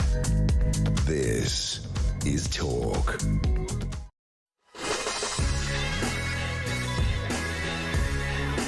Welcome back to Morning Glory. We are here, of course, for the duration until 10 o'clock. It's 7:35. We've been talking about two-tier care, two-tier policing, two-tier justice. The idea that the Sentencing Council has come up with this ludicrous plan that women, ethnic minorities, religious minorities, transgender people, and a whole bunch of other different types of groups should be treated differently from white British people when it comes to sentencing and custodial sentences in particular. So therefore, if you're a transgender person or you're a woman, you're a member of an ethnic minority or an ethnically minority religion, you will be less likely to be locked up for whatever crime you may have committed. Absolute and utter nonsense. It turns out that Shabana Mahmood, who's in charge of justice, didn't even know they were doing it. And she's now asked them, recommending them to reverse their decision. Whether they do that or not, presumably, is entirely up to them, which seems ridiculous as well. 0344 499 1000. Graham from Bushy says this: with the two-tier justice system, will this mean that a Muslim grooming gang will get a lesser sentence than a white Christian grooming gang? Well, I don't know. It's a very good question, though. We might be trying to get Shabana Mahmood on, but of course nobody from the government likes to go on this show. I don't know why. I presume it's because they don't want to be asked any difficult questions. They prefer to go on other shows where they don't get asked such difficult questions. But there we are. Let's get a voice note from Jay on welfare cuts. Morning, guys. Fantastic show as always. I just want to point out, if they start taking all this welfare benefit away from people, with all the gas and electric rises and everything, food rises, you're going to end up with more crime. They're going to have to employ more police, which basically means that money will go there. So it doesn't make sense. Why not say to people that are on these benefits and stuck in this situation, local jobs, working for the council, a couple of 2 or 3 days a week to get you back into work, go out, litter pick, clean up areas. About rat catching. You can try a bit of that as well. I don't say I agree with you, Jay, though, about the criminality aspects of it. Just because people are no longer on benefits, why should they suddenly turn to crime? You know, presumably if you're a criminal, you're already committing crime. You may be on benefits or not on benefits, but the fact is there's no excuse for becoming a criminal just because you're not getting your benefits anymore. I think that's mad. Otherwise, though, thank you very much indeed for the voice note. Let's talk to Dr. Anna Mendoza, Executive Director at Henry Jackson, the Henry Jackson Society, of course. Alan, very good morning to you. Welcome. Good morning, Mike. Good to see you. Let's talk first of all about the Ukrainian situation. John Heale's over in Washington, D.C. at the moment trying to find, it seems to me, a role for Britain to play, because it seems that Keir Starmer, to me anyway, last weekend sort of slightly overplayed his hand, tried to make out that he was sort of a cross between Henry Kissinger and Winston Churchill, and that he could solve the world's problems by seemingly becoming, you know, the balm that was needed to calm the waters between Zelensky and Donald Trump. That's kind of in the past now, isn't it? It's kind of that opportunity seems to have gone. Donald Trump's, you know, taken the bull by the horns and basically stopped all aid to Ukraine, including intelligence information being passed to the UK to the Ukraine rather via the UK. Yes, I mean, obviously the situation is rather grave when it comes to support for Ukraine right now. The loss of intelligence sharing for Ukraine is serious for the Ukrainians because it has something with an immediate effect. I mean, the military aid aspect, that was always, you know, down the line, you know, in the pipeline, things that won't come a bit later. It could be restarted, but intelligence affects them right now. They can't, for example, use US intelligence for targeting. It means that the long-range missiles we've been speaking about for so long are totally ineffective because they rely on American targeting systems to get to the end point, as it were. So yeah, there's a serious issue, and I do think though that Britain does have a role here. The point of what I think the Prime Minister has been trying to do is indeed to you know, nudge the White House in a certain direction, and somebody does need to do it. And I think actually, Mike, what's interesting is that Donald Trump has almost opened the door for it by he keeps on saying, you know, we have a chance here to do something different if Ukraine does this, if Ukraine does that. And in a sense, what Starmer is doing is, if you like, trying to maneuver Ukraine into position to do what Trump wants, to get them back to the table so that there is that negotiation that can continue. And there's every chance in Trump land that something that was a policy yesterday is not the policy tomorrow. So I think it is worth a try. Yeah, no, I think almost anything's worth a try, because we keep hearing from various sides of the argument, oh, well, Putin will never give up any of the land that he's captured so far. The Ukrainians will never give up any of the land that they believe is theirs. You know, all of these statements that get made end up probably being watered down in some way, shape or form with some clever negotiating and with some willingness to actually bring an end to the hostilities. Yes, exactly. I mean, nothing is certain until it's certain, and nothing is more certain than that in Trump land. It really is that you can get any outcome, you know, that's on the table. And people have been saying a lot about, oh, he's really soft on Russia. And, you know, superficially, that looks correct. Superficially, it looks like Mr. Putin is getting all the concessions, all the sort of things he might have wanted. But the negotiation hasn't actually started yet. And I just refuse to believe that this is the end negotiating goal. This man who calls himself the greatest negotiator ever, he's got a plan. There's no way that he can be going into this discussion willing to give Putin everything up front. That would be totally not in keeping with anything in Donald Trump's previous career. So I just, you know, believe there will be a sting in the tail for Putin, and that, you know, all this talk about him getting everything he wants, I think there's going to be a moment when the US calls Putin's bluff and says, right, I've got everyone into place now. I've told the Ukrainians what they have to do, and this is what you're going to have to do in order to get back onto the side. And then we will see what Mr. Putin's true position is and whether he is indeed willing to roll over for Donald Trump in the way that think Donald Trump is rolling over for him. Yeah, no, I'm absolutely with you on this. I mean, I keep saying to people who get their knickers in a twist about, President Zelensky was humiliated, he was treated badly in the Oval Office, as if that's the most important aspect of what's actually going on here, when there are people dying and being killed on a daily basis. I'm not at all sure that the perceived wisdom, which seems to be that Donald Trump's rolling over to Putin, is true at all. And what I keep saying to people is wait and see. The ways that things have changed since before 2 weeks ago, before the first sit-down in Riyadh between Sergei Lavrov, the Russian foreign minister, and Marco Rubio, the Secretary of State from the US, when everyone was saying, Zelensky's being ignored, he's being rowed out of the situation, lots has changed since then. Yeah, look, I mean, things change every day. The relationship that looked dead, for example, on Friday after that humiliation in the White House, and I didn't like what happened to Zelensky in the slightest. I think it was wrong, but that situation changed dramatically by Monday, when there was all sorts of talk that he could cut. We would talk again. We're looking forward to it, and there is indeed every possibility that by this Friday, tomorrow, depending on what happens today and in other conversations, that Zelensky and Trump might well be beaming smiles as they sign a critical minerals deal. It really is that, kind of perplexing that things change on a daily basis now, and there is nothing that is certain. No, of course. And I think what we're right to do is not to roll with every punch. I mean, there is a response. There's a sort of emotional need by people to respond to everything Trump does immediately. And yes, some of it is ugly. It's very, very ugly.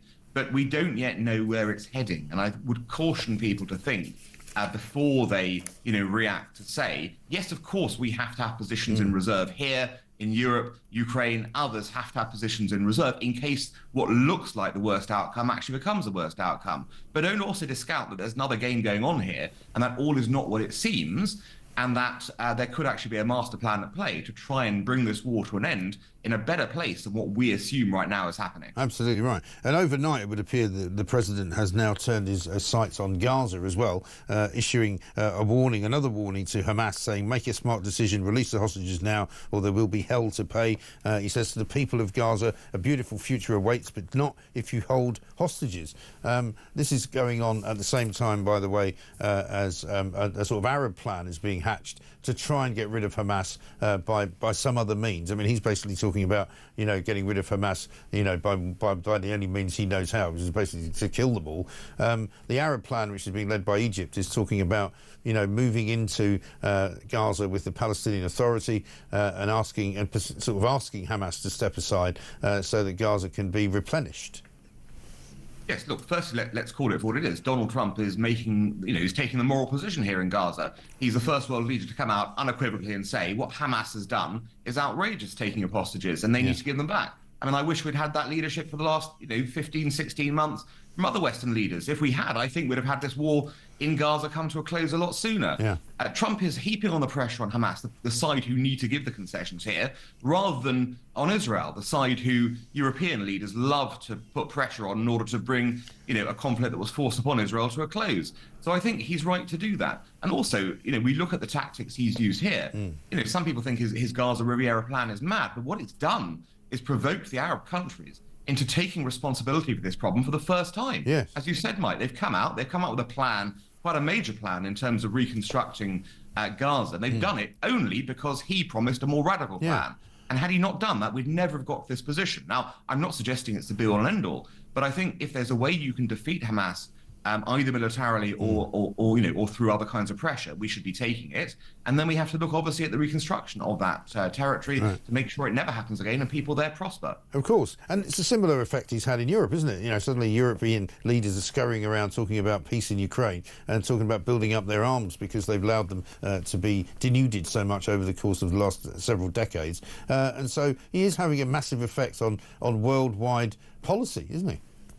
Yes, absolutely. I mean, and this is extraordinary if you think about it, that so early in the Trump administration, Europe was talking about taking its defence seriously. Now, again, I don't like the subtext of it, i.e. the idea that America might be abandoning Europe or leaving NATO. That is not, where we want to be. But it has had the effect of forcing Europe for the first time in decades to say, actually, it's been morally wrong anyway for us to be riding on American coattails on defence. We are rich countries. We can afford, with great histories, of course, we can afford our own defence. We need to provide for our own defence, because this is a reminder that actually, ultimately, defence always begins at home, and you have to have your country's national interest put first.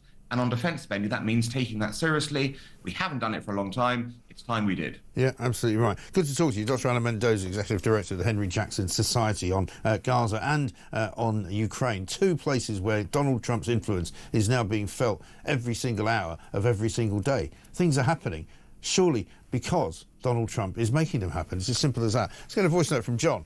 Morning, Mike. John in Wolverhampton. Great show. Out walking the dog on this beautiful, crisp spring morning. I think Prime Minister's question time has become a complete and utter waste of time. Maybe they should change it to Prime Minister's answers, where the Prime Minister is actually forced to answer the question. And then if he misleads Parliament, then the sanctions. Just a thought. Yes. No, I think that's a good thought. It is a shame, isn't it, that PMQs has become so sort of dull. There was a time, of course, when Keir Starmer and Rishi Sunak did it, when it was pretty dull then. It used to be great when Boris Johnson and Keir Starmer went at it. It's always better when Angela Rayner gets up and has a go rather than Keir Starmer. He kind of is like a wet blanket. He just throws himself over everything, and it's all just going. Everybody just goes, "Ooh, for heaven's sake!" And Kemi Badenoch's really not quite stepping up to the plate. Right-wing Phil says this, Mike. So the Bank of England governor has taken over 5 months from the budget announcement about national insurance hikes to confirm it will cause inflation, something every person understood on the same day it was announced. He might just be a bigger tool than two-tier Keith, because he's a real economist and can see through Rachel from accounts economy impacting policy. He's shown himself to be utterly unworthy of his £500,000 salary. Well, of course, Phil, you will remember that Andrew Bailey, the governor of the Bank of England, couldn't remember what his salary was when they asked him. He said it was somewhere around 500,000. He wasn't sure. He couldn't even look in his bank account.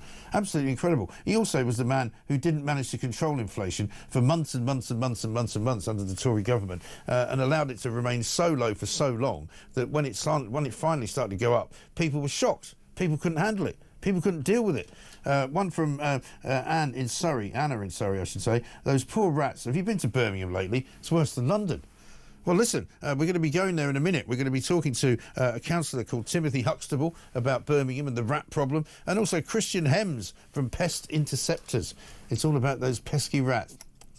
You know what I mean. This is Talk.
In the Times by Matthew Paris, and he was saying, comparing the leaders today for when he was an MP back in 1975.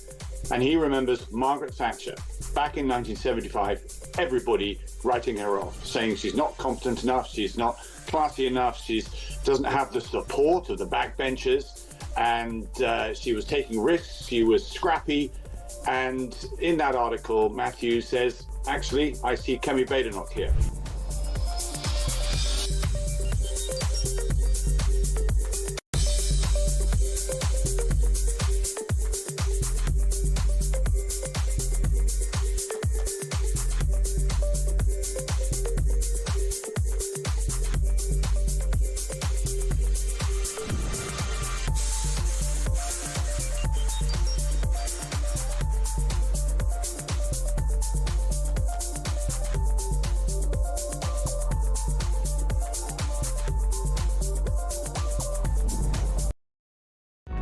Across the UK, on DAB+, on your smart speaker, on your smart TV, and on your side.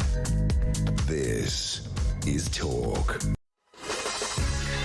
Welcome back to the world of common sense, the world headquarters indeed of common sense. It is 7:52. I'm Mike Graham. This is Morning Glory. We're going to talk now about giant rats because, in fact, Gavin has sent a very interesting little clip to us here, which I've just reposted on Twitter, and it's of a rat climbing up a wall, then jumping onto a branch, and then sort of shuffling along the branch to find a bird feeder which is hanging in somebody's garden, which he then goes upside down on and starts eating out of, and then jumps back down the other way. It's a sort of it's almost like a James Bond manoeuvre that he's done. And of course, if you've got bird feeders in your garden, you'll know that rats go for them all the time. But they've got a massive giant rat problem apparently in Birmingham. People describing rats the size of cats. We're going to talk to Councillor Timothy Huxtable, as Shadow Cabinet Member for Highways and the Environment at Birmingham City Council. But first, Christian Hems, Pest Interceptors, a company that boast, without perhaps any fear or favour, that they know everything they need to know about rats, and they can be absolutely sure that they would get rid of them. Very good morning to you, Christian. Good morning, Mike. How are you doing? I'm very well indeed. Now, this sounds like a job for you guys. Birmingham City overrun by giant rats. Have you ever seen them? Have you ever been to Birmingham to see them? And if you haven't, could you go there and get rid of them? Well, I mean, those photos there and that video there kind of sums it up, doesn't it? Yeah. If you've got people living in squalor and those people really don't care about how they're living, you know, I mean, it's not just Birmingham. We were doing a job just down in Wolverhampton this week. Yeah. And it was unbelievable, Mike. Honestly, to solve our customers' problem, we needed to get into a manhole, right? Where the sewers run. Yeah. And I went round to the neighbours and I climbed on the rubbish in the back garden, and I was at the same level as the 6-foot fence. Oh, my God. Well, they just chuck their rubbish in the back garden. It's classed as normality now, you know? And it's like certain parts of Birmingham, it's just incredible, mate. Incredible. Wow. I mean, what do they think's going to happen if they chuck rubbish in the garden? I mean, you're going to get rats. It's not rocket science, is it? Well, the horrific thing about this particular garden was when I looked down, it wasn't just building waste and God knows what else in there. It was actually nappies, babies' nappies, you know, that had just been thrown out the window. It's like, what on earth is going on with society? Right. And who's doing this? I mean, what sort of people are they? Well, there are certain areas, aren't there? You know, I mean, I mean, let's call it for what it is. Is it immigrant neighbourhoods? What is it? The harder pressed the neighbourhood is, the worse it is, I think. Right. You know, I mean, we've gone to houses where people... We did one job over in Warsaw where there was a lady with a child, you know, with a newborn baby, I think it was. And there were rat holes coming up in every corner of the bedrooms, rat holes in there. And it's like, this woman was renting this place. Right. And it's like, well, why is that even allowed to be rented? Yeah.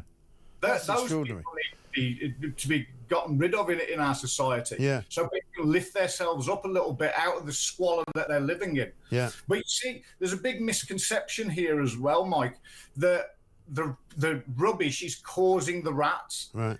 It's not helping the problem at all because you're giving them harbourage, which is somewhere to live and to nest. Yeah. But also it's a food source. Yeah. But I guarantee the rats have come from a broken sewer pipe somewhere or drainage pipe, because that's what we do. We travel all over the country going to people who've had rats for 5, 10, 50 years in one place, right, up in Liverpool. And it was nothing to do with the squalor, but the rats that you're seeing on the streets of Birmingham, Wolverhampton, Dudley, wherever, London, I guarantee if someone put some effort in and traced where they were coming from and to, they'll be going to the rubbish for food, but they'll be coming from a sewerage problem. Yeah. And that's where 99% of rats in houses come from as well, by the way. They're not climbing up ivy and getting in like that. You can see I'm a bit passionate about this, mate. No, I can tell. Listen, I could do a whole show with you. Stay where you are, though, because I've got to talk to Timothy Huxtable, councillor at Birmingham City Council. Timothy, very good morning to you. Good morning, Mike. Do you recognise what Christian's saying? I mean, it sounds as though Birmingham's got a big problem, not just in the rat situation, but also just in the infrastructure situation. Houses with rat holes in them, sewage pipes broken. What's going on? Absolutely, Mike. Well, we've been hit in Birmingham by a double whammy, because last year the Labour Council introduced a rat tax that's a charge for pest control services for residents of Birmingham, and coupled with the 8th week of industrial action in Birmingham by Waste Management, means bins aren't being collected, the streets are strewn with litter, mountains of black bags, fly tipping, etc. So it really is that double whammy, so that we've now got, as one of your listeners has said, rats as big as cats. Yeah. Really? Have you seen them, these big rats? I did. Ironically, coming back from a council meeting, one just scurried in front of me and my girlfriend as we were walking in the city centre. Right. As bold as you like. Yeah, extraordinary. And so, I mean, is the city government, the local council, going to do anything about this? Because it's obviously reached epidemic proportions. Well, as I say, they made the situation worse by introducing the rat tax in Birmingham last year. We've said in the budget debate only earlier this week we would scrap the rat tax, we would introduce more mobile household waste centres to get that waste, that fly tipping, that food source out of the train. We would increase street cleansing, and they've also come up with a crazy plan to do weekly waste collections instead of fortnightly waste collections. We would restore that to weekly waste collections. We would not go to fortnightly waste collection, because that would only make the situation worse. Absolutely. Thank you very much indeed, Timothy. We haven't got a lot of time on this, unfortunately, but it sounds like we need to come back and investigate properly. We might have to set a camera crew up there. Christian, just finally from you, we've only got about a minute here. Can you get rid of these rats? I mean, if you were employed by Birmingham City Council, could you do it? 100%. 100%. How would you do it? Because I know that they're coming from the sewers. The problem here is the water authorities. Yeah.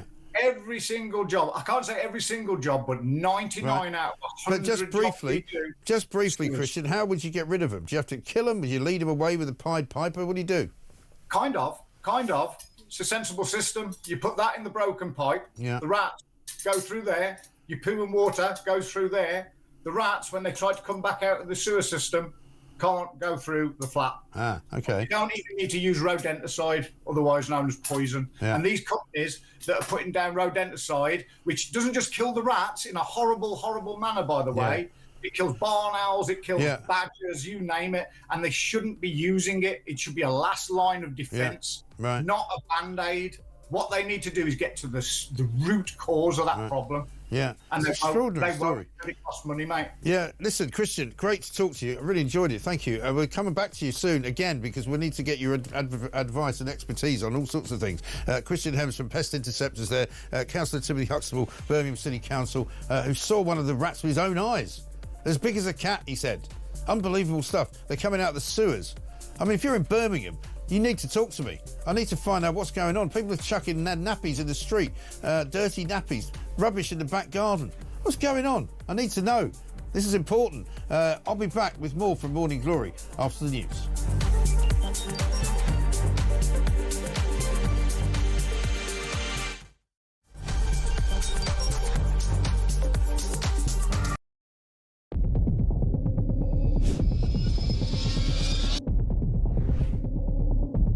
Spoke with His Majesty the King to request the dissolution of Parliament, and we will have a general election on the 4th of July.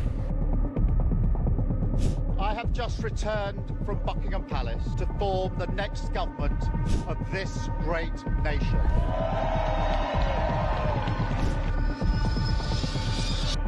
Take a look at what happened.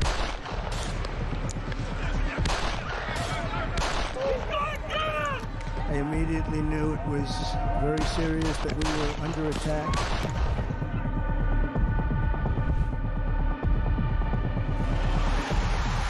The time has come, and this surely is England's time. Williams, who scores, and Spain lead. Shot from distance is in.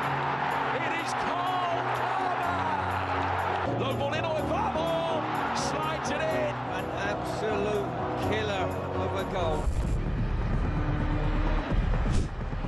I agree with the protest, but I don't think the violence was anywhere near necessary. No, I mean, I don't think anyone, Nigel, would ever think that the violence was the answer at all.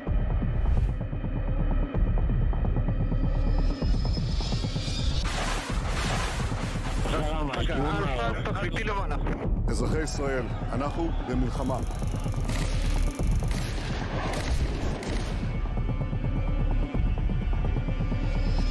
I probably took a bullet to the head because of the things that they say about me. If Donald Trump were president, Putin would be sitting in Kyiv right now. In Springfield, they're eating the dogs, the people that came in, they're eating the cats.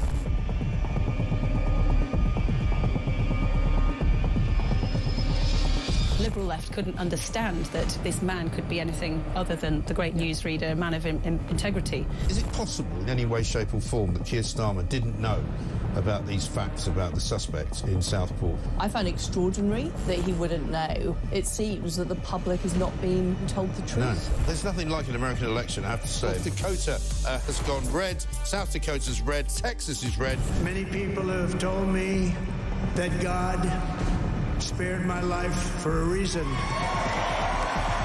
Bloomberg UK reporting Ukraine has made the first long-range missile strike inside of Russia.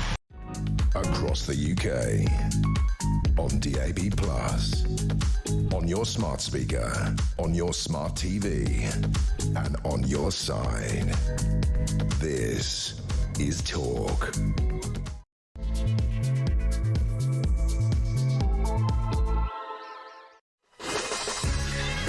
Welcome back to Morning Glory. Coming up to nearly 4 minutes past 8. I'm Mike Graham with you all the way through until 10 o'clock. Peter Cardwell's in for Julie Hartley-Brewer. I'll tell you what, I've had to take a couple of deep breaths after that conversation about the rats in Birmingham. Blimey, sounds absolutely awful up there. I need to hear from some of you up there because, of course, these are the kinds of stories that people really, really think about. You know, we can talk about Ukraine all day. We can talk about Gaza. We can talk about what's happening with the two-tier justice system. But when you talk about things like rats in the middle of one of the biggest cities, they call it Britain's second city, don't they, as far as Birmingham is concerned, and it sounds as though it's going to rack and ruin, and thanks in no large part to the council, who don't seem to know what they're doing. But we spoke there as well to, of course, one of the interested parties, a man who knows a thing or two about removing rats. I mean, it really sums up the state of this nation, doesn't it? If we can't control the rat population, and we can't fix the sewage pipes, and we can't sort out the water carrying system in this country, we're going to be infested with rodents. And that tells you everything you need to know. Potholes, rats, you know, services that don't work. It's almost like a failing state, isn't it? Peter Hitchens is coming up very shortly from the Mail on Sunday. Columnist, of course, an entertainer, a man that I've been speaking to for years and years and years on this show and other shows. And he'll have plenty to say, I'm sure, about all the goings-on of this morning. And let's get to hear what some of you have been saying about it all.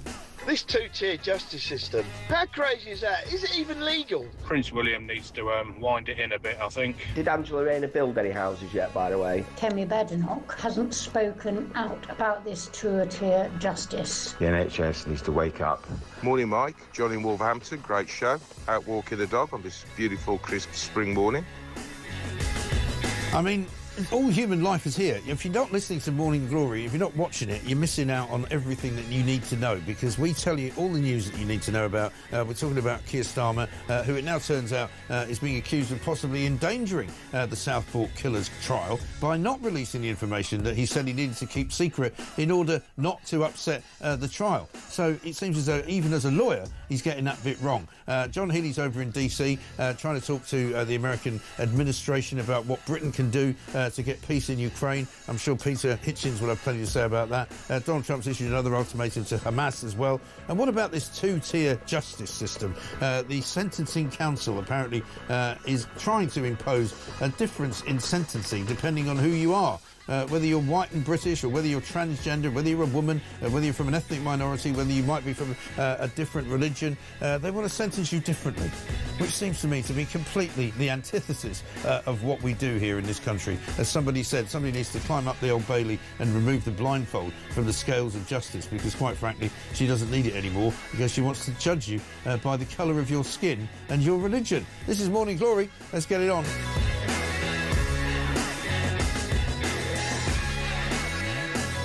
Ian says this, Mike, these new sentencing guidelines, why are they not racist and sexist against white males? Can someone explain to me why is this not institutional racism? And Dean in Birmingham with a bit of local information. I run a small business on a Birmingham Council industrial estate. We pay a service charge for use of a skip and for general upkeep of the area. Our skip is always overflowing with food rubbish and there is litter everywhere. Our service charge has just gone up and it's still just as bad. When I contact the council, they're not the slightest bit interested and just come out with excuse after excuse. I can send photos if needed. Yeah, Dean, do send them in. We'll see if we can raise somebody from the council to actually do something about it. They only seem to be interested, really, in collecting more and more money in council tax, but they're going bankrupt and they don't do anything. What is it going on? Some great pictures of sunrises coming. I just got one from Louise. Very, very beautiful out there this morning. Let's get a voice note from Phil. Morning, Mike. I can't believe what I'm hearing about these coaches trying to get people back into work. We've already got people like that down at Job Centre that try and get you back into work by seeing what you're sending them on courses and stuff like that, all at taxpayers' expense. And now we're going to bring more people in to do the same job and call them a different name, as if we're not skint enough already as a country. So what, they're going to pay them same as diverse managers, like 40, 50 grand a year, so we're losing more taxpayers' money? You just couldn't write it, mate. It's unbelievable. Yeah. Great show as always, pal. Phil, good to hear from you. You couldn't make it up, could you? I mean, the state of this nation, I'm afraid. My hope and my optimism gets sorely stressed out on days like this. But let's talk to Peter Hitchens. I'm sure he'll cheer me up. Peter, very good morning to you. Morning. All human life this morning, we're talking about two-tier justice, rats in Birmingham, the Ukraine situation with John Heale over in America trying to make sure that Britain gets a piece of the cake, and the action since Keir Starmer now purports himself to be a cross between Henry Kissinger and Winston Churchill. I don't know where to begin, really. Where would you like to begin? Oh, let's begin with rats, shall we? Yes. It is like potholes and like the general decay of almost everything in this country, an extraordinary symptom of this delusion of grandeur which our political class have about what they're for. They find simple tasks like keeping the rubbish cleared and suppressing pests and generally keeping the country in a reasonable state. Beyond them, they can't do that. They aren't actually competent at anything. They've gone into politics precisely because they aren't competent in anything. And so they immediately turn away from this into grandiose stuff. In local government, it's all diversity and equality and everything but the collection of rubbish and the maintenance of roads. And in national government, it's all foreign policy and posturing on the world stage. And it's a disease which they suffer from because they, as I say, they're not up to it. And so they can't confront it with these tedious, small-scale things involving some kind of ability, knowledge and persistence. They can't and won't do it.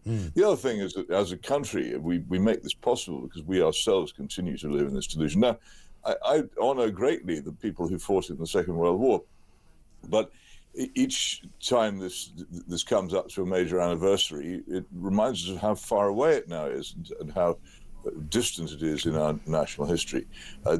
We didn't in the 1990s continue to celebrate the end of the First World War, and we certainly didn't in the 1930s celebrate the 80th anniversary of the Crimean War.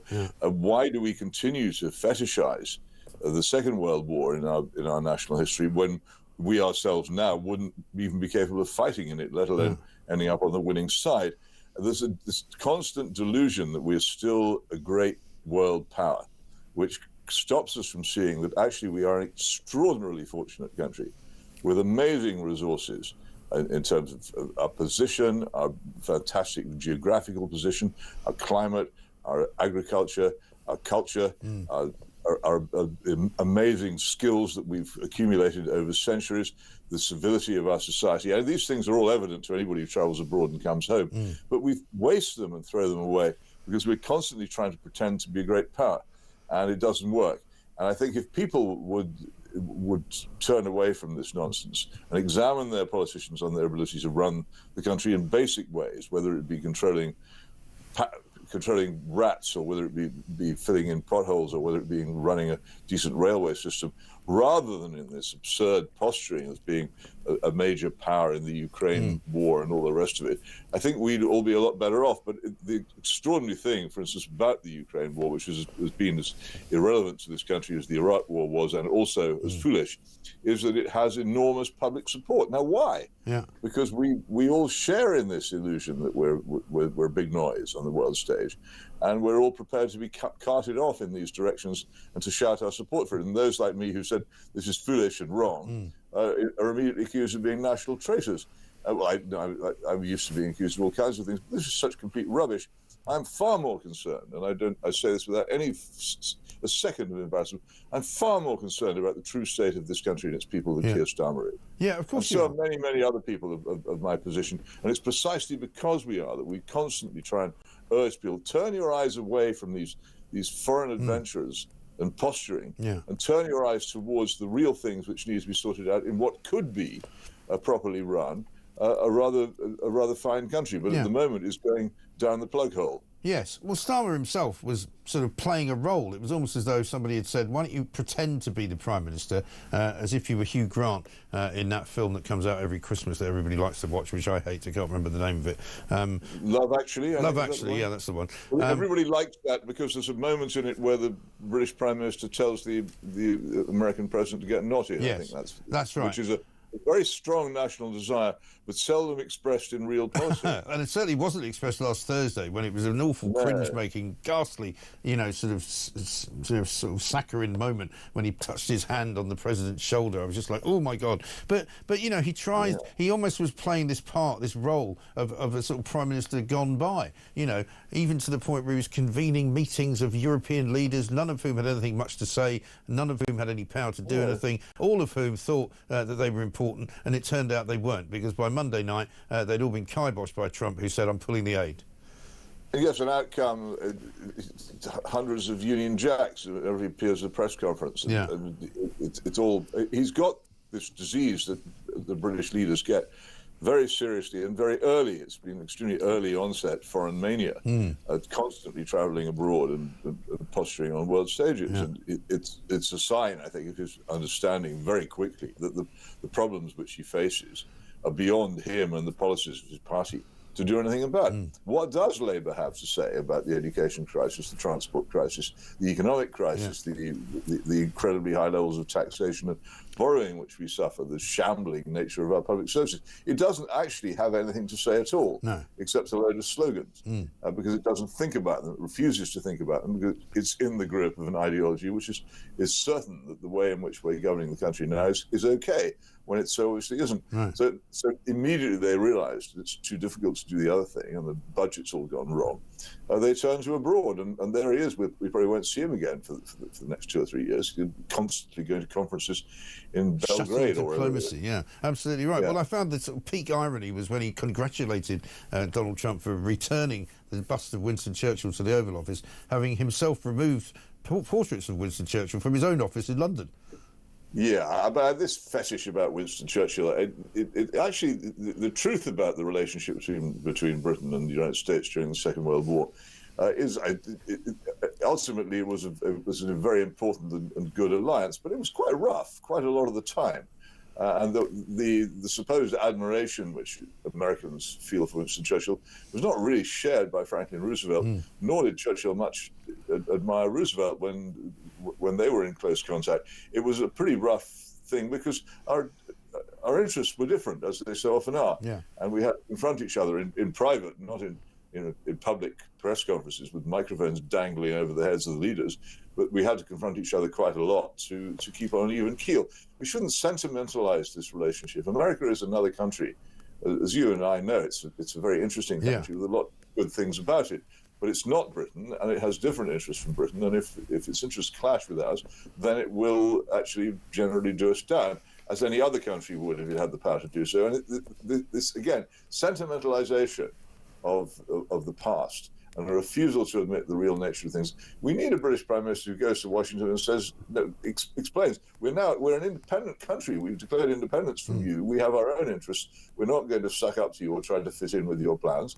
We're simply going to assert our own interests as far as we can in a reasonable and peaceful and rational way. And if people would start doing that, then that would be the Love Actually moment that many people crave, when Britain stops being such a toady and taking part in every war that the Americans start. Yes, I think that's right. And yeah, I agree with you about the sort of fetishization of historical figures, but I just found it particularly ironic that, having removed one himself, he was congratulating Trump for putting one back.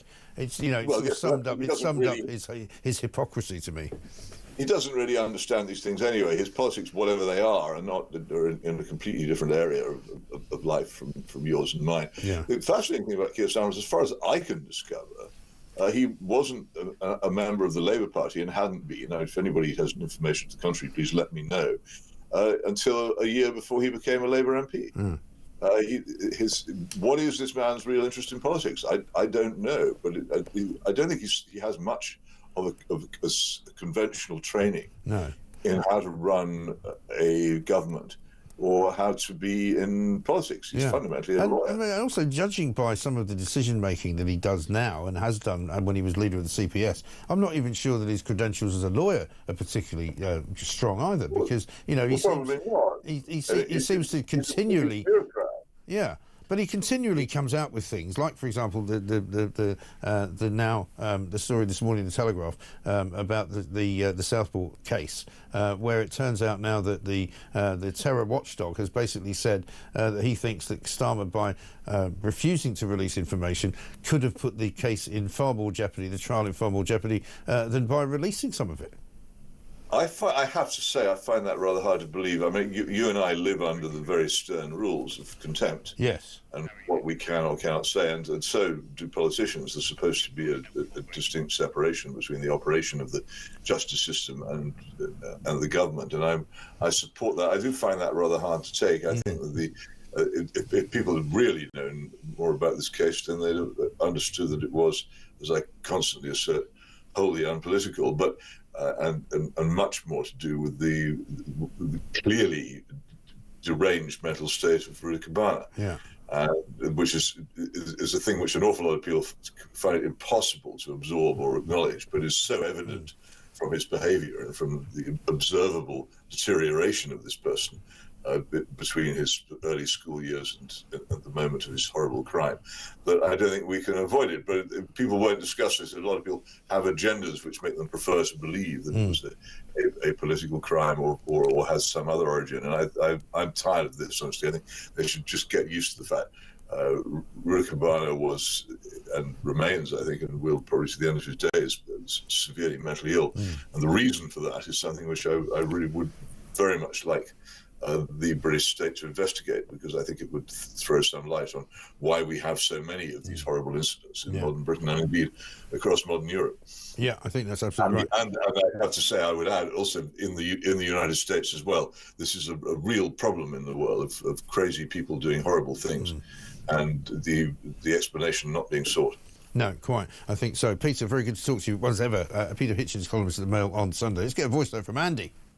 Morning, Mike. It's Andy from Birmingham. I hope you're well, mate, on this beautiful, glorious day. Going back to these rats and whatever, I mean, there was a great interview there with the rat catcher and whatever. It's not down. On your ticker, it's saying basically it's down to bin strikes. It's not down to that. It's the way people live, mate, around the suburbs and whatever.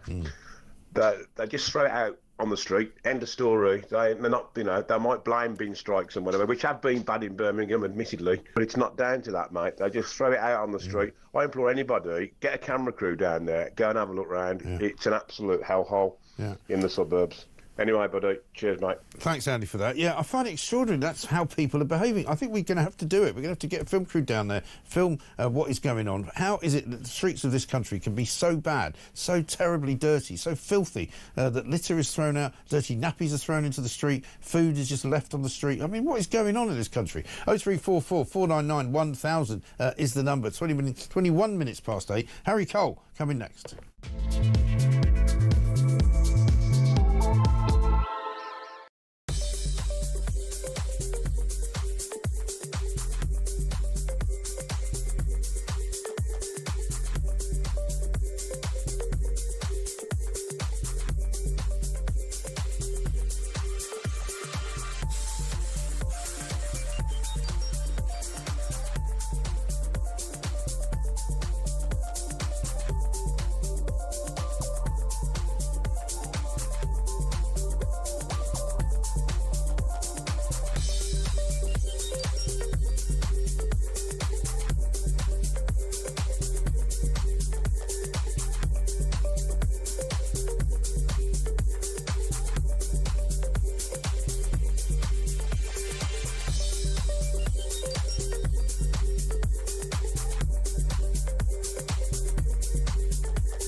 Trump is like I go back to, is pushing this word peace, but in the same context, just regurgitating Russian narratives and Russian propaganda, which is not true. None of it's true. So it does leave a nasty taste in your mouth. You know, Ukraine was excluded. He's gone over their heads in arranging this peace deal. And I use that word loosely, peace. I don't even like using it because whatever happens, Russia will still be using their clandestine units. It still wants Kiev.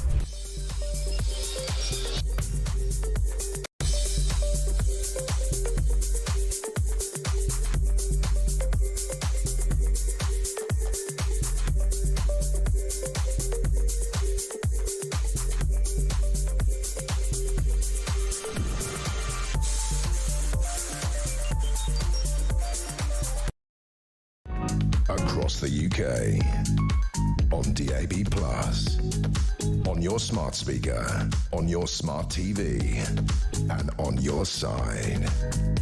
This is Talk. Welcome back to Morning Glory. It's 8 to 24. Harry Cole coming up very short. He's got a piece. He hasn't got a piece in the paper today, but he's got Nigel Farage writing in The Sun today. Nigel Farage appearing on the very first drive time show that Harry's doing this very afternoon at 4 p.m, 4 to 7. We'll talk some more about that in a moment. Let's get a quick voice note from Ian on inflation. Hi, Mike. Ian from Eastbourne. Just like to say thank you to Tia Keir and Rachel Thieves. My pint of beer's gone up 15 pence yesterday. 15 pence. Oh, that penny in reducing it has gone very far. Great show, Mike. Thank you. That's quite a big increase, that 15p. Ridiculous, isn't it? Imagine if you have 10 of them. You'll be spending £1.50 extra. I mean, not that you would, obviously. Please drink responsibly. Harry Cole is here. Please go through The Sun. Presenting Drive Time for the first time today from 4 p.m. Goodness gracious me. How exciting, Harry.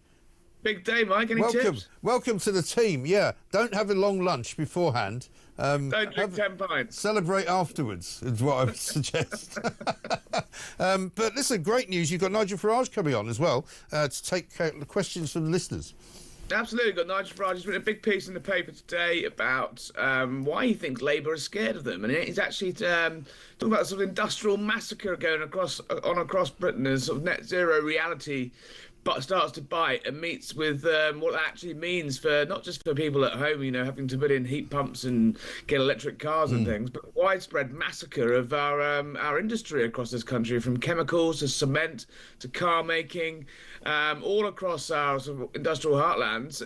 They're bleeding out there, and he says the reason that Reform are doing so well is because these are traditionally Labour areas, and the ordinary people, ordinary workers, don't want this lunacy forced upon them, and it's Reform that's cleaning up. So he's quite chipper. Yeah, I'm sure. Well, he's got good reason to be. I mean, there's no good news out there for people in the economy. I mean, you just heard a voice note there from one of our viewers, Ian, who said his price of his pint has gone up 15p. These are the things that matter to people.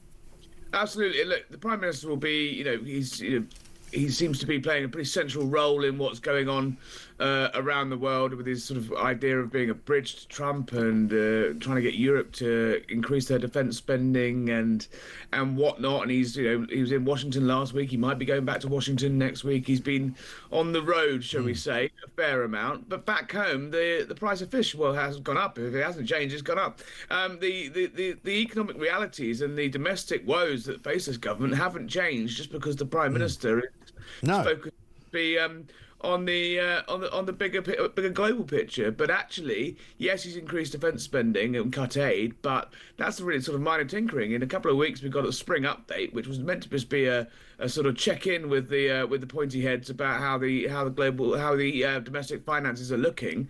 But actually now is looking to be shaping up to what is all but a sort of second budget this year, because all that headroom that Rachel Reeves sort of thinks she had at the budget last year, where she obviously did that massive tax hike, that's all gone as cost of government borrowing soared. And so what she really does need to look at now is massive spending cuts. And obviously Labour cabinet ministers are going to squeal at this. He already lost one cabinet minister over cutting aid. Wait till he starts cutting benefits for disabled people. Wait till he starts cutting the justice budget back further. Wait till he starts cutting, policing and things like that. It's really, really, none of these decisions are going to be nice. And if he's asking for, 2 or 3% cuts across the board, people are going to feel that, and people are going to see that. So my advice to the Prime Minister would be, not necessarily enjoy, because that's a bit glib because the stakes are so high, but don't forget that, don't forget the day job back home, because things are still looking pretty grim where a lot of people are sitting. Yeah, it's an age-old excuse, though, isn't it? A sort of distraction. Every Prime Minister, every President of the United States, they love a bit of foreign interaction, because you can straddle the world and go onto the world stage and go and have summits like he had on Sunday. Didn't really achieve much of anything at all, but he makes it look good, and you can put out lots of videos with some dramatic music behind it and show you hugging lots of people, and it's all marvellous, But as you say, I mean, even the Bank of England boss this morning, Andrew Bailey, saying to Rachel Reeves that the national insurance hike come April for companies is going to cause an inflationary spiral. I don't know why it's taken him this long to work that out. I mean, she said it in November. Exactly. These are the national insurance hike hasn't even kicked in yet, and already businesses, so 4 in 5 businesses are saying it's going to affect. It's already affecting their hiring practices. Businesses that were looking to expand in this country are now just going to have to spend the same amount of money they were going to spend on expansion just standing still, and that's just the ones that can stand still. Other companies are going to have to make cuts, because the cost of employing someone isn't just that salary that goes into their pay packet at the end of each month. There's loads of things on top of it, not least employers' contributions to NICs. And the Chancellor has essentially sort of front-loaded a lot of the pain of those tax rises, not on the city, not on the big banks. She's allowed them to, she's relaxed their bonus rules, and she gave them a sort of little hit on capital gains tax, which goes on stocks and shares. But the majority of the pain of that tax rise is going on people who actually employ people. Yeah, lots of big employers like Sainsbury's and Amazon and Microsoft, people like that, they can afford it, maybe, but they're still not going to be expanding as much as they could. Right. But the smaller businesses is where it's going to really hurt. Absolutely right. And I'm sure Nigel Farage will have something to say as well about the story this morning that's come out from Jonathan Hall, KC, the man who's the terror watchdog, who basically said, when Keir Starmer refused to give out any information about the Southport killer, when it was a very febrile atmosphere, when there were people rioting in the streets, he's now saying, actually, by not releasing the information, it was more likely to cause damage to the trial than if he had. Yeah, I mean, Jonathan Hall's an interesting fellow. He quite likes the sound of his own voice, you have to say. But you know, unlike us. Unlike us, who would ever do a job like this? He makes a valid point. I think the government would argue the toss on that one, but there was clearly that, you know, we've talked about this before. There clearly was that dearth of information, which led to that vacuum that led to all those problems. Yeah. So I suspect this one will run and run, but I still do think the blame really lies with the CPS and the police there, because. Yes. Yeah, very possibly so, but certainly Nigel was tweeting. The complete collapse of sort of relations between those two, and then the over cautiousness of the CPS and the sort of bureaucracy that just sort of dithered and dallied for days. Yeah, I really do think that that's probably where the blame lies. Well, it might not surprise you to know we've got a clip of somebody asking Keir Starmer about this particular situation. Have a look. Yes, of course I was kept up to date with the facts as they were emerging. That is usual practice. But just like you, as a journalist, I had to observe the law of the land. It was not my personal decision to withhold this information, any more than it was a journalist's personal decision not to print or write about it.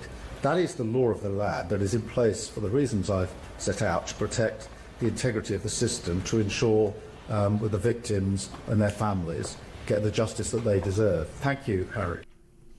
And that was your question, of course, in case you didn't recognise it.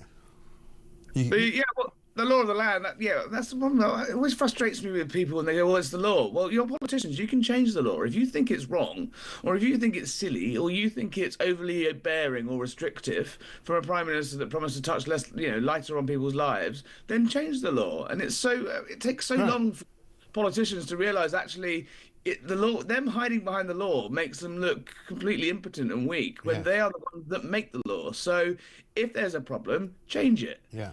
Exactly right. Same with his explanation that, we couldn't call him a terrorist because it didn't fit the definition of the terrorist that we have, which is complete and utter nonsense. And ordinary people that he keeps talking about, working people, can see through all that. They're not stupid. Totally. And the same thing with the ECHR stuff as well, isn't it? But again, on the front page of the Sun today, we've got another case of an Albanian mobster who's wanted for all sorts of horrific crimes in Albania, using the ECHR to remain free to roam the streets of Britain. Yeah.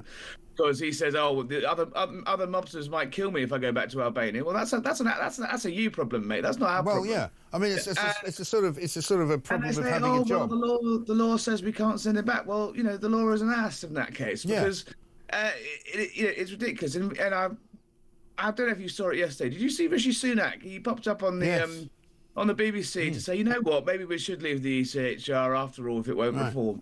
And you just think, mate, you were the one was resisting this. Exactly. And then the other great line he came out with was, maybe I shouldn't have used that phrase, stop the boats, which he said about once every 5 minutes for about 7 months, didn't he? I know, ridiculous. But there were people begging him, Suella Braverman, Simon Clarke, Robert Jenrick towards the end, saying, look, you've got to do something about these international courts because...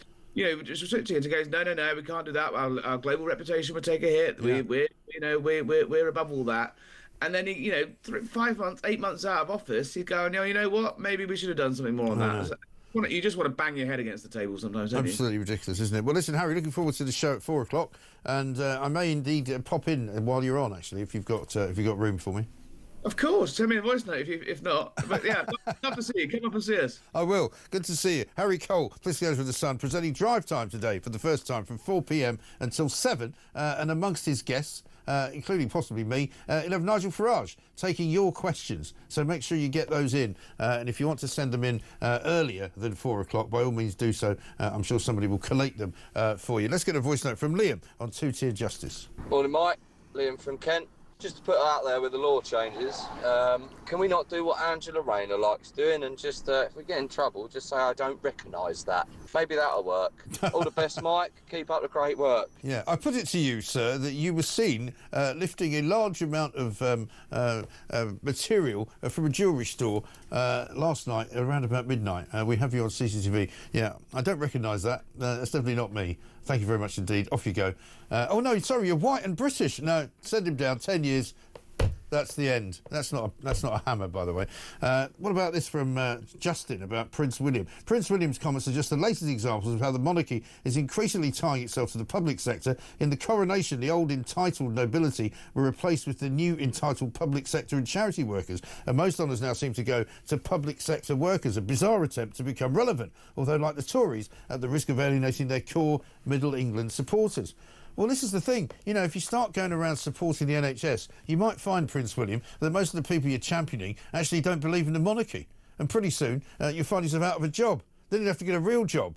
And then you can start arguing about whether you can take a break for your mental health. Thanks very much indeed. But no thanks. This is Talk.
Across the UK, on DAB+, on your smart speaker, on your smart TV, and on your side. This is Talk. Welcome back to Morning Glory. It's coming up to 8:38. Prince William, says Maggie in London, will never have to experience an appointment being cancelled because of NHS staff taking time off, as he has 24 hours on-call medical help. So I don't agree with his comments at all. Great show as always, Mike. Yeah, listen, I've got nothing against Prince William, but, you know, stay in your lane, mate, is what I would say. Let's get a voice note from Maddie on the rats. Morning, Mike. This is Maddie from Essex. I could actually solve the rat problem very quickly.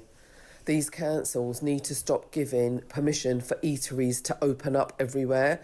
I mean, near where I live, I'm actually a constituent of West Streeting. We have a small Broadway that once used to have a post office, a hairdressing shop, you know, things like that. But now they're just full of eateries, a burger shop, a chicken shop, a kebab shop, and, you know, a few halal meat shops, vegetable shops. And, you know, I've seen the rubbish increase in this area tenfold, with neighbours and residents complaining about the amount of rubbish that is not put away properly. It's just amazing. And then they talk about obesity. It's just a vicious circle, and the councils have to stop giving permission. Yeah, you're absolutely right, Maddie. What a great point. I think many people would recognise that description of their own area. You know, you drive around some streets in London now and that's all they've got. Literally one fast food place after another. And of course there's loads and loads of rubbish outside.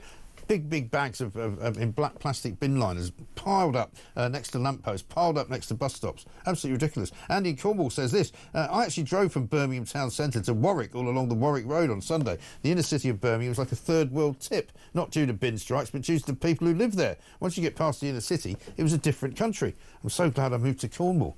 Yeah, I know. And one from MJ in Sheffield. He's actually sent a picture of some rubbish that's been left somewhere, and it's been there, he says, for a week.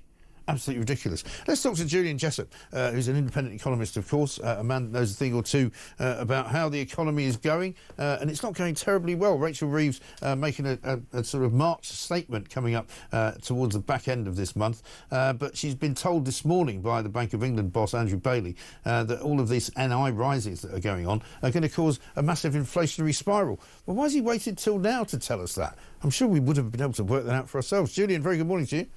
Good morning. So, it ain't going any better, really, since the last time I spoke to you, is it? And we haven't really got to April yet. So, the OBR recommending that basically more welfare cuts and more public sector cuts are going to be required.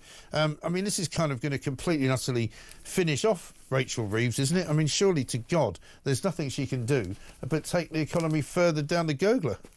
Well, that's certainly the direction of travel, isn't it? Yeah. I think... To be fair to Rachel Reeves, it's not just the domestic economy that's been going wrong. We also have some increased global headwinds. So there's been a sharp slowdown in Europe, and we've got all the uncertainty around Trump's tariffs. But there's no doubt, too, that the budget measures from October last year have backfired. So the increase in national insurance contributions is just one part of that. There are other things that the government is doing, not just on fiscal policy, but also on labour markets and on energy policy that are driving up business costs and pushing the private sector into recession. So things are undoubtedly going badly. The question is, will the Chancellor make things worse? And I'm afraid I fear that she will. She's boxed herself in with these very tight fiscal rules where almost mechanically, if there's a shortfall in the numbers, she has to find savings somewhere. There's definitely some room for cutting the welfare bill, but I'm sure that some of the scope will be used up also with increases in taxes. Yes, and also the problem is that one of the measures that she wanted to do previously was to reduce public spending by getting rid of a load of civil servants. Now, I'm not quite sure what those particular civil servants might do or what their speciality might be, but in the short term, she's going to be putting more people out of work. If that's the case, and you're sort of robbing Peter to pay Paul, because you might not be paying him a big salary, but you're paying them out of work benefits instead. Well, there are some areas where I think the government isn't spending enough money, but those are basically things that the markets can't do themselves. So that's things like the criminal justice system and, of course, defence as well, where the state has to step up and spend more. But there's no reason why that can't be funded from savings elsewhere. There's lots of things the government does that the government doesn't need to do or isn't doing very well. So I think that the welfare bill is a prime example of that. I've got no doubt that the large majority of people on health and disability benefits do need those benefits and are deserving of them. Yeah. But there must be a significant minority who are not. And even if you just saved 5% on the amount of benefits that we're paying to people of working age, that would be about £4 billion a year in savings, which would be quite a significant help at the moment. Yes, quite. And as far as, the various kind of projects that they want to try and press upon us, like the housing projects, building 1.5 million houses, that's already more or less been written off as not possible to do because we don't have enough people to build the houses physically, never mind the money. But what about this wealth fund they keep talking about? This seems to me to be another slight sort of shibboleth of Labour's, movement, where they talk about we've set this thing up so that people can invest in it. For every 1 million that we put in, we'd expect somebody else to put in 3. Except at the moment, nobody's putting anything in apart from us.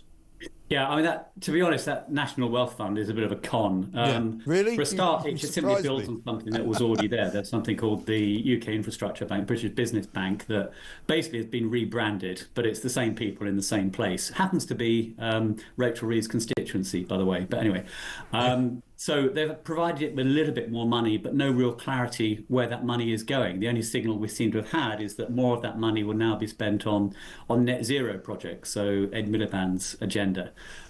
Which is something that's not contributing to the economy in any meaningful way. It's actually just taking resources away from the private sector more generally and pushing up the cost of energy. So I'm not a huge fan of the National Wealth Fund at all. I think it's a bit of a con. No, well, that along with Great British Energy, which is also a bit of a con. It seems to have one employee called Jürgen who sits up in an office in Scotland with nobody else in it. He doesn't appear to have a website or any energy to sell or any energy to buy or anything at all to do. Well, that's right. I think Great British Energy is just a sort of unclear investment vehicle as to what it's actually doing. I think between beneath the bonnet, what it's basically going to be doing is channeling more money in the form of subsidies to forms of renewable energy. And if, as we're constantly told, renewable energy is cheaper and better in the long run, then why does the government need to subsidise it? Yeah, well, that's a very good point. Well, nobody really knows what it is. I mean, when we talk about things being a con, I mean, the whole green revolution is a con, as more and more people are beginning to find out. And even people inside of Labour's cabinet are starting to get pretty cheesed off with Ed Miliband telling everyone what they've got to do every 5 minutes. Well, my approach to this would be, again, to rely on the markets to solve this problem. So I'd make sure that energy prices fully reflect all the costs involved, including any sort of social and environmental costs, and then let the markets decide whether it's wind or gas or nuclear or whatever else is going to be used to supply that energy. Yeah, but that's always been the problem, because subsidy, masks what the reality of a market reaction is, doesn't it? Because if you're going to keep subsidising, I mean, I was reading just the other day about this £180,000 that we're giving away per hour to wind farms to not produce any energy because they don't want them to. And there's a new entity that's been set up, which was set up, I think, under the Tories initially, but was officially opened under Labour, which is this new energy or sort of national grid type organisation, which is what decides exactly where the energy comes from, who gets paid what, and it's entirely subsidised by bill payers, by the consumers. So in your bill, you are paying money into this organisation that you don't even know exists. Well, that can't be the answer. It can't be the case that government officials in Whitehall or Westminster are deciding exactly what energy we use, how much we pay for it, and so on. That really should be left to the markets. Yes. But the markets have been, what I'm saying is the markets have been skewed for so long that it's not really a market. Well, exactly, that's the problem. So you have a whole series of interventions in the energy market, such as the Ofgem energy price cap, that are simply distorting the market in one way or the other. I think the government basically should step aside, make sure that prices fully reflect all the costs, which may require some intervention, but then let the market decide which energy to provide and when. Yeah, absolutely right. Well, let's hope that things take a turn for the better, but it doesn't look too good. Julian, good to talk to you. Thanks very much indeed. Julian Jessup, independent economist there.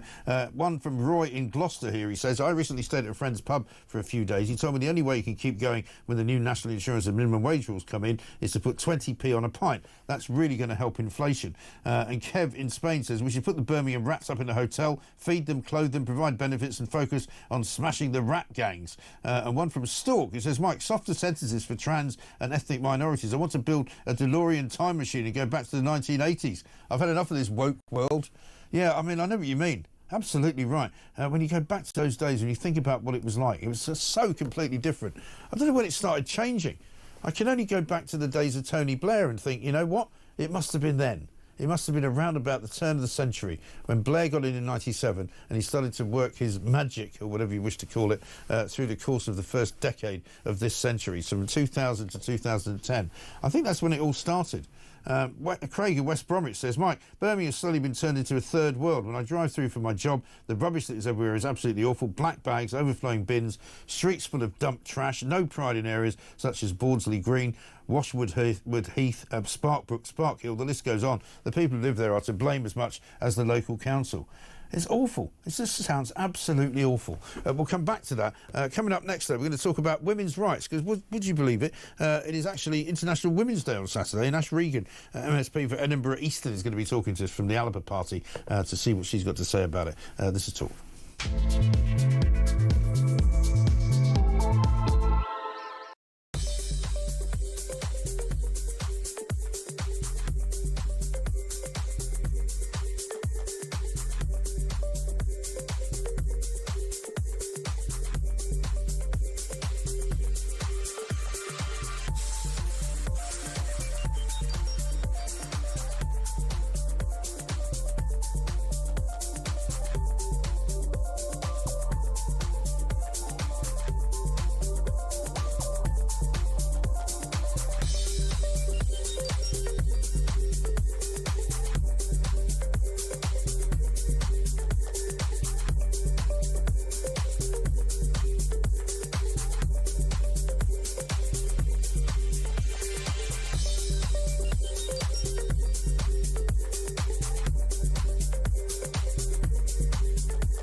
I mean, the big dividing issue is, are we talking about a security guarantee for Ukraine with or without the Donbass in Ukraine? And I'm pretty sure he's not saying it, but I believe that the US administration has come to the conclusion that whatever peace agreement is coming, it will mean that certain territorial concessions to Russia are being made.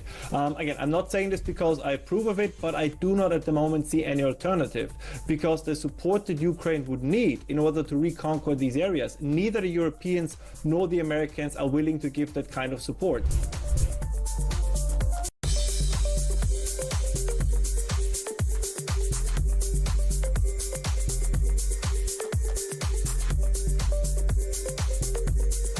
Smart speaker on your smart TV and on your side. This is Talk. Welcome back to Morning Glory. I'm Mike Graham. It's 8:51. Morning, Mike, says Stuart. I would imagine that Albanian mobster is actually safer in Albania these days, with Britain's streets now full of criminals from all around the world. Well, you're right. Actually, there probably are more Albanian criminals here than there are in Albania. Because we've got quite a few of them in the prisons of this country and quite a few of them running the drug gangs of this country as well. But let's talk to Ash Regan, MSP for Edinburgh Eastern for the Alapa Party. She wants to talk about a story that we haven't really done much on down here lately, but it's a very interesting story, and it's really focusing an awful lot of people's minds up north. Sandy Peggy is a nurse at NHS Fife who's been the subject of all sorts of employment tribunal activity because she basically said she was subjected to unlawful harassment under the Equality Act 2010 because she was made to share a changing room with Dr. Beth Upton, who is a transgender woman. We had, of course, John Swinney just last week, I think it was, who's now the First Minister of Scotland for the SNP, saying that he believed that trans women were indeed allowed to enter a female toilet based on the fact that they thought they were women, even if they didn't do anything other than that. So let's talk to Ash about it, because coming up this weekend it's International Women's Day as well, and she's one who wants to talk about that. Ash, a very good morning to you. Good morning, Mike. How are you? Yeah, very well. Good to see you. This story, Sandy Peggy, has made a few headlines down south, but it's really been a very dominant story up there. Tell us a bit about it. Yes, so it was... the case was in the courts a couple of weeks ago, and it really has captured the attention both in Scotland but arguably around the world. This idea that women cannot, have a safe space to change. If you think about how many women in Scotland work in the NHS, obviously that's a job where you need to get changed at the beginning and the end, or maybe during your shift even. Yeah. And people expect to be able to change in single-sex changing rooms. And actually that is the law. So we are in a bit of a battleground in Scotland right now. And last week, I was involved as part of the committee that I'm on at the Scottish Parliament in questioning the Scottish Human Rights Commission. And the clue should really be in the title, I think, Mike, that they should be involved in watching and protecting and making interventions in order to uphold women's human rights in Scotland. That's part of their remit. That's the reason they were set up. And yet they're not.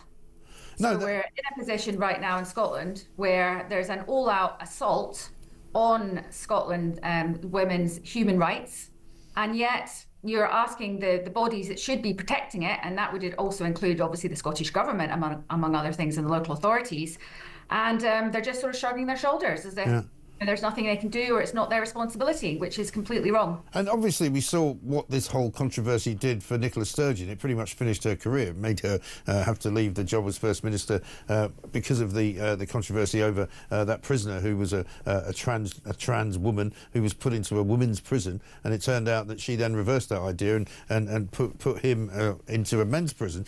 The point about all of this really is that the SNP still seem captured by, the sort of trans lobby, don't they? They do. Now, I would argue that this ideology and the failure to manage it correctly in Scotland has cost two First Ministers their job, Nicola Sturgeon and Humza Yousaf. Because if you remember back to the sort of downfall of Humza Yousaf, it was really over the Green Party's response to the caste review, which, as you'll remember, is also about this ideology and its the way that it's taken over in the health service and the way that children are treated and so on. So if John Swinney doesn't respond to this appropriately, and I believe that the public feeling on this is very clear, there's lots of opinion polling now that say similar to the comment that you were reading out just before I came on, that people have had enough of this woke world. They don't want it. You know, they want to go back to a time when, you know, girls were able to go into a changing room and get changed, and they didn't have to be doing that in front of men. Yeah. You know, they want to have sports where women are competing against other women. And, you know, we have laws, for instance, on toilets in schools. Yeah. And yet there are schools all around Scotland where there are no male and female toilets. Right. So girls are just not going to the toilet. They're having to go to supermarkets at the lunchtime, in their lunch break, in order to use the loo. So I think the government do need to get a grip on this. They are failing to uphold the human rights of women in Scotland. Women are absolutely sick of this now, and the government really need to step up and show some leadership. And going back to the Sandy Peggy case, the nurse at NHS 5, that's apparently been, the Employment Tribunal's been adjourned until July. So as long as that case is still kind of active, if you like, and still going, I guess there will be people on both sides of this argument who won't resolve it until then. Well, it certainly seems to be giving cover, I think, to some politicians who say that they can't talk about it because they're implying the case is live and they can't talk about it. I would argue that's completely false. Of course it is, yes, yeah. We shouldn't be talking about this specific case, but it's not just about the specific case. This is really about the wider implications that this failure to uphold women's rights is having across, you know, other areas of Scotland. So you mentioned prisons. Yeah. You know, we have biological men in the women's prison estate in Scotland. We shouldn't. You know, there are international obligations that state that that should not be happening. Yeah. You know, women's psychological and also their physical safety needs to be taken into account. Right. And there's no question there's a disproportionate number of men who, shall we say, are posing as women in prisons who are doing it for the very purpose of getting access to that prison. Yes, some of the data that I've seen show that it's a very high proportion of sex offenders that are claiming a trans identity. So we can't let this go past us. We need to engage our brains, use a bit of common sense, and think about the international obligations that we need to be upholding to make sure that women are protected. Yeah. So the government needs to get a grip on this. It's really getting to the stage where it's becoming ludicrous. And, you know, the people that have stood up to this, so there, you know, there's women and men that have stood up to this ideology, you know, both in Scotland and in the UK and further afield, who I would argue are women's human rights defenders. The harassment and the intimidation that has been meted out to some of these people in various workplaces across Scotland is quite unprecedented in modern Scotland. So I would say that we really need to be moving away from this now, and we need to be taking seriously people's human rights. Yeah, I think absolutely. Couldn't agree with you more. Ash Regan, thank you very much indeed. MSP for Edinburgh Eastern from the Alippa Party. She said she wanted to highlight this particularly because of the fact that it's actually International Women's Day on Saturday. And isn't it rather ironic that there'll be some people celebrating that because they say they're women, even though they're actually not. Alan in Middlesbrough says this, regarding the rat problem, don't forget rats are intelligent and perhaps they're taking remedial action to protect themselves from the government. They've just seen the name on the UK ship SS Starmer and they are fleeing the sinking ship. Don says, I spent 4 weeks working in Birmingham recently. The place has turned into a third world hovel. I witnessed bin dumping in the streets, one person pouring oil from a large pot into the street, and worst of all, human defecation in the alleyways. Goodness me. The area is completely lost. There is no pride in it anymore. It is horrific. Well, that sounds horrendous, doesn't it? Absolutely awful. Coming up in the next hour, Robert Jenrick's going to join us. He's, of course, Shadow Justice Secretary. He's going to be down on College Green. He's got a lot to say about this two-tier justice, the thing that has been recommended by the Sentencing Council. Absolutely unbelievable stuff where they want British white men certainly to be treated differently from women, to be treated differently from ethnic minorities, to be sentenced differently to time in prison as well. Absolutely extraordinary stuff. This is Morning Glory, all coming up next.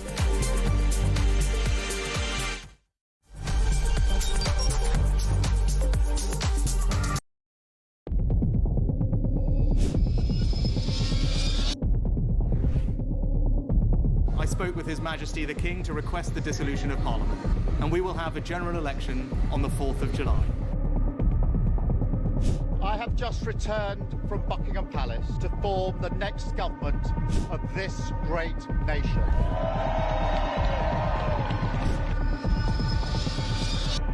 Take a look at what happened.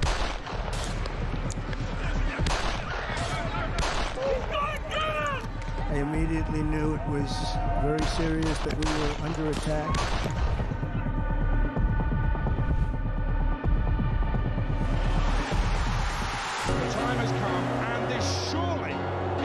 stoppage time. Williams who scores, and Spain lead. The shot from distance is in.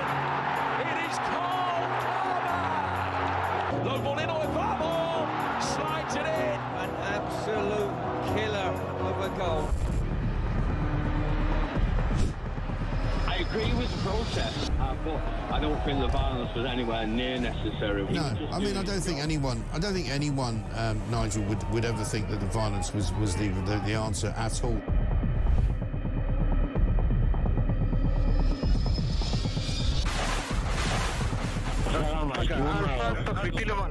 אזרחי ישראל, אנחנו במלחמה.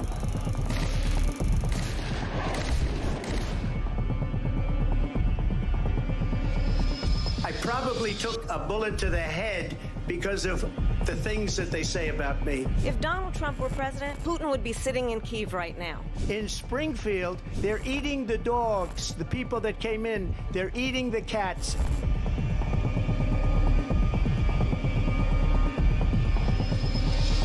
Liberal left couldn't understand that this man could be anything other than the great newsreader, a man of integrity. Is it possible in any way, shape or form that Keir Starmer didn't know about these facts about the suspect in Southport? I find it extraordinary that he wouldn't know. It seems that the public has not been told the truth. No, there's nothing like an American election, I have to say. North Dakota has gone red, South Dakota's red, Texas is red. Many people have told me that God spared my life for a reason.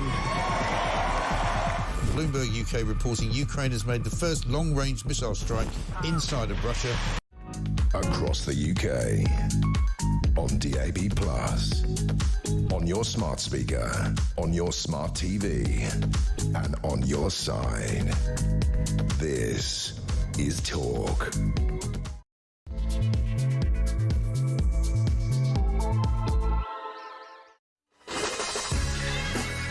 Welcome back to Morning Glory. I'm Mike Graham. We are in the final hour, coming up to 3 minutes past 9. We are here, of course, every single weekday morning for 4 glorious hours from 6 a.m. Until 10. A couple of people have been asking me questions about that, but I'll come back to that in a moment. We've got much to do this morning, plenty to talk about. 26,500 boat migrants have now arrived here on our shores under the Labour government. We'll be talking to Robert Jenrick, MP, who is of co-organisation from the government, have decided that they think it's a good idea to sentence people to different crimes, or the same crimes differently. So therefore, for example, if you're a trans woman, if you're a trans man, if you're an ethnic minority, if you come from an ethnic religious minority, you're less likely to be given a custodial sentence, i.e. you're less likely to be locked up than if you're a white male British person. That's what they want to do.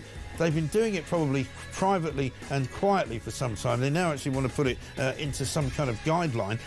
It's now being said by Shukrana Mahmood, the Justice Secretary, that she says it's not representative of her views or indeed the views of the government. Well, why on earth are they doing it then? She's asking them to reverse this change to guidance. She's only recommending it, though. She's not forcing it upon them. She says she's registered her displeasure.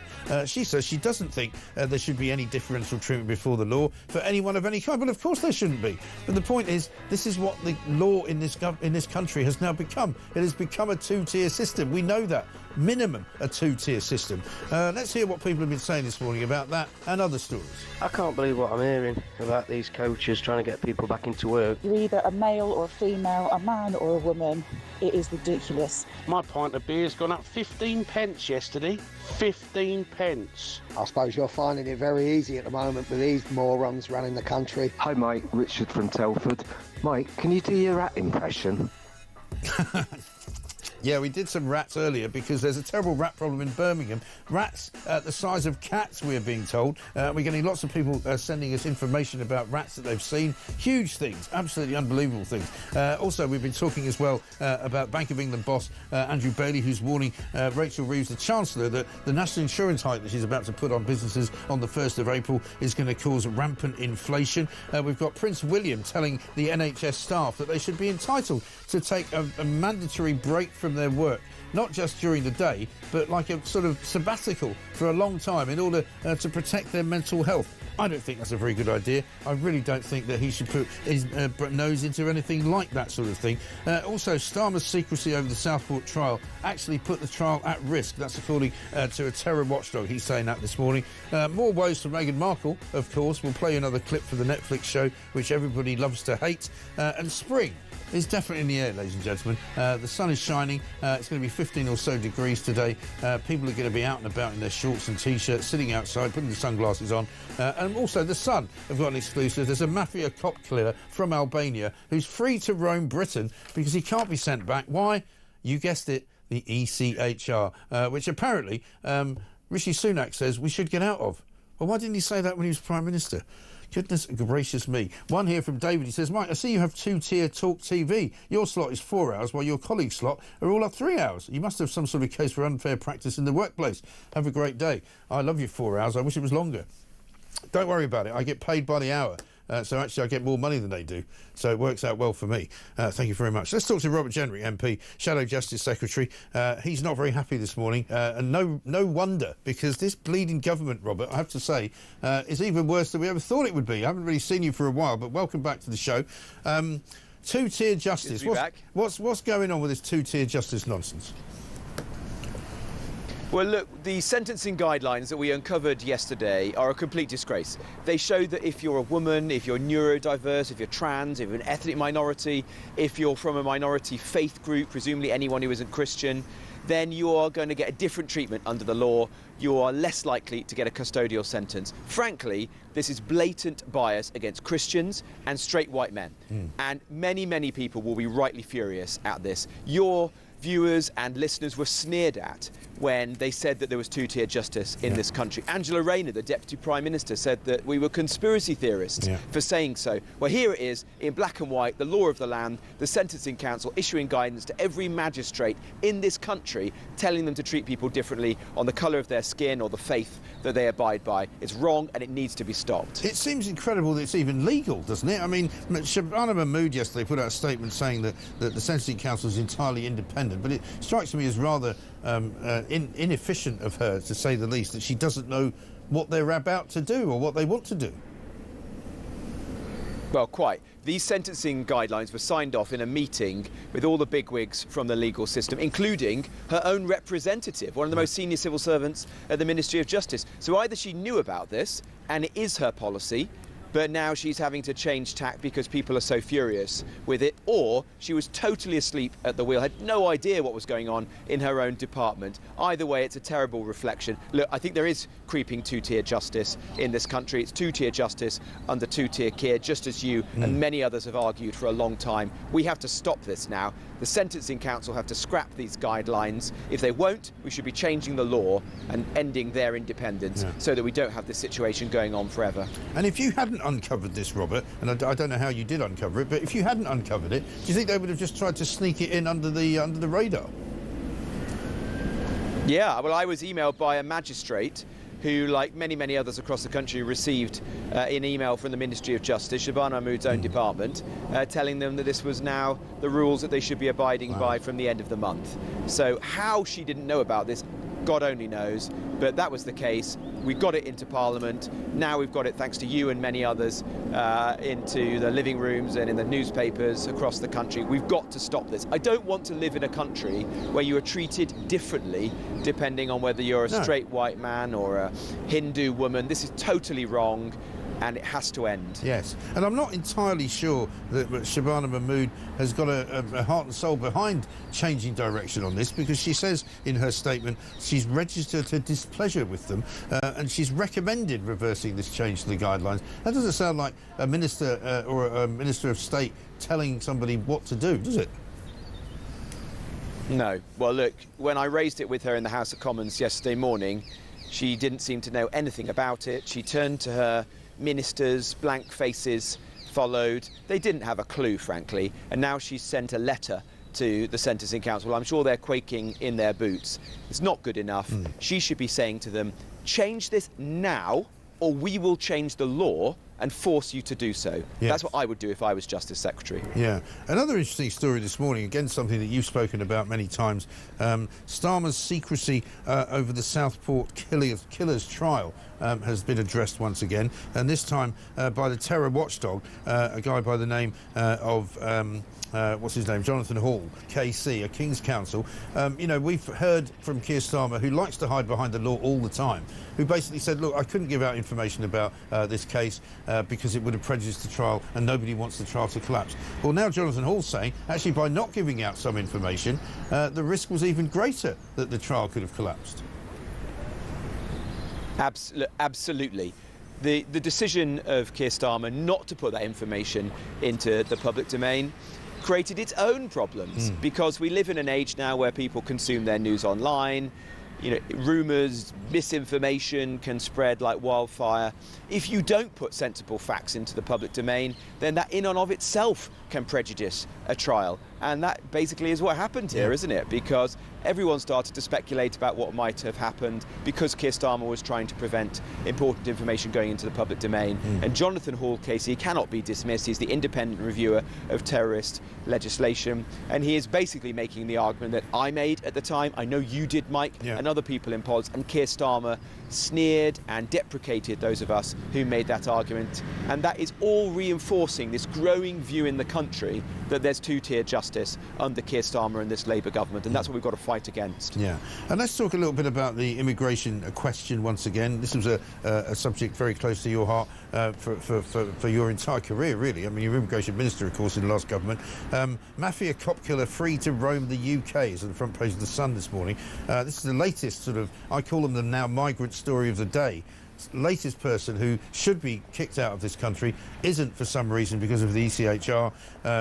Today we learned this guy, because he's a mob boss, he's worried about other gangsters might want to kill him when he goes back to Albania. So now he's allowed to stay here, but nobody knows where he is. He's just roaming around. Yeah, no, look, every day brings fresh stories, and this is one of the worst that I've heard. This is a man who should not be in our country. He should be being deported today. Get him out of this country and never allow him to return. It is wrong that our human rights laws are being abused, contorted and distorted out of all recognition to elevate the interests of men like this over the citizens of our own country. You know what I think? We should be reforming our human rights laws and having a situation where you can deport criminals like rapists, murderers, paedophiles immediately. And if you come on a small boat, you should be detained and deported within hours and days, not weeks or months. That is the system that we need in this country. Yeah, and Rishi Sunak gave an interview yesterday in which he said perhaps we should just leave the ECHR, and everybody kind of went, sorry? Wasn't that what you were railing against when you were Prime Minister? And he also said maybe he shouldn't have come out with the phrase stop the boats, because we never really did. Well, look, it's not about the slogan, is it? No. The failure of the last Conservative government was not about its communication strategy. It was that we didn't stop the boats. And ultimately, I chose to resign from Rishi Sunak's cabinet because I wasn't willing to be part of something where we were not doing everything in our power to make this happen, because the public are rightly furious.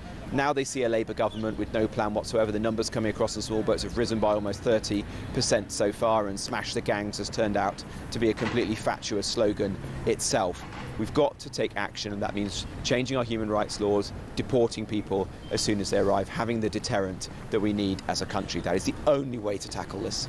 And people say to me all the time now, is Robert Jenrick actually the leader of the Conservative Party? You know, you ran against Kemi Badenoch, a very close-run thing. She picked you to the post at the end of it. I actually said at the time, and I'm quite happy to hold my hands up, that I thought she would be the best choice. I think, like many people, she's been a bit of a disappointment. I don't expect you to throw your colleague under the bus or anything, but you do seem to be breaking through and cutting through more with ordinary people, certainly that I speak to, than she is at the moment. Well, look, I think Kemi's doing a good job. It's tough being leader of the opposition, particularly after we've just suffered our worst ever electoral defeat, but she is landing blows. She's forced Keir Starmer into having that inquiry on the grooming gangs, not the full national one that we want, and we're going to keep fighting for that, but nonetheless to change tack. She's changed the education bill that's going through Parliament, where Labour are trying to reverse the good changes that were made to our schools in recent years. So she's landing blows, she's changing government policy, and she's beginning the hard task of regaining public trust and confidence in the Conservative Party. But I don't pretend that that's going to be easy. It's going to take time.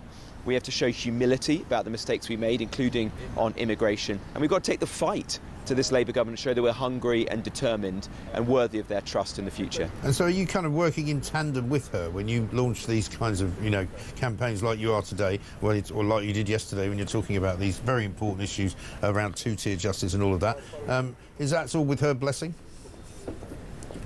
It is. Look, Kemi and I have a very good relationship. We work extremely closely together, and I wouldn't have joined her shadow cabinet if I didn't believe in her, believe that she could succeed, and I want to make sure that we hold this Labour government to account, which is ultimately our duty as His Majesty's opposition, and I'm trying to do that in my own way in justice and the fields that I'm responsible for. OK. One final one. I don't know what's happening about the Chagos Islands. Nobody seems to know for sure. There was talk that there might be a deal struck as soon as perhaps today, or certainly before the end of this week. What's going on with that? Do you know? Well, we don't know. I heard the reports that it was being sent to the Mauritian Parliament. We seem to learn more in the Mauritian Parliament than we do here in our own Parliament at the moment, because of this culture of secrecy that Keir Starmer keeps perpetuating. You know my view on this. I think it's a very, very bad deal. We're giving away an incredibly important strategic asset, a military base in the Indo-Pacific, to an ally of China, and we are paying for the privilege to the tune of tens of billions of pounds.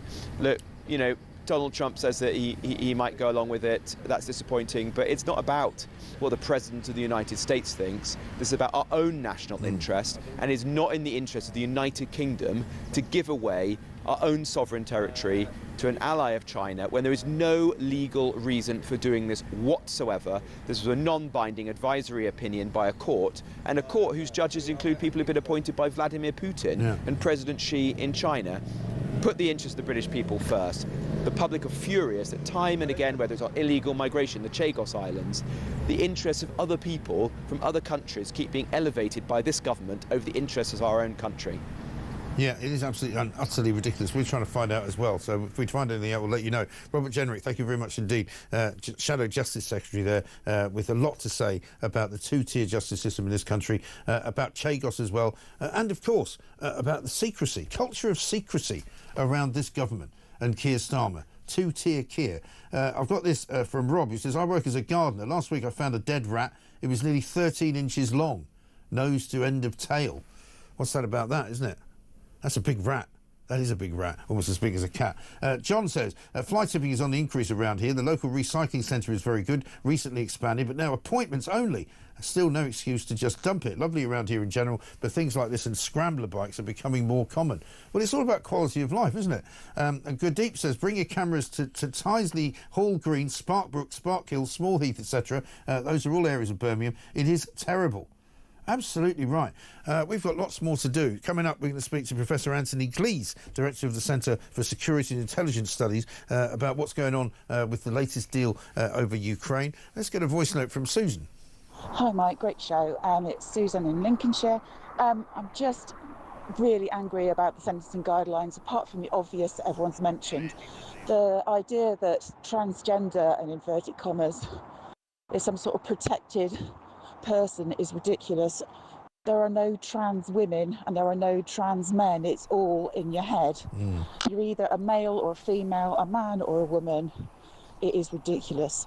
We wouldn't discriminate on star signs. I'm a Pisces. Will I get a lower sentence? I don't know.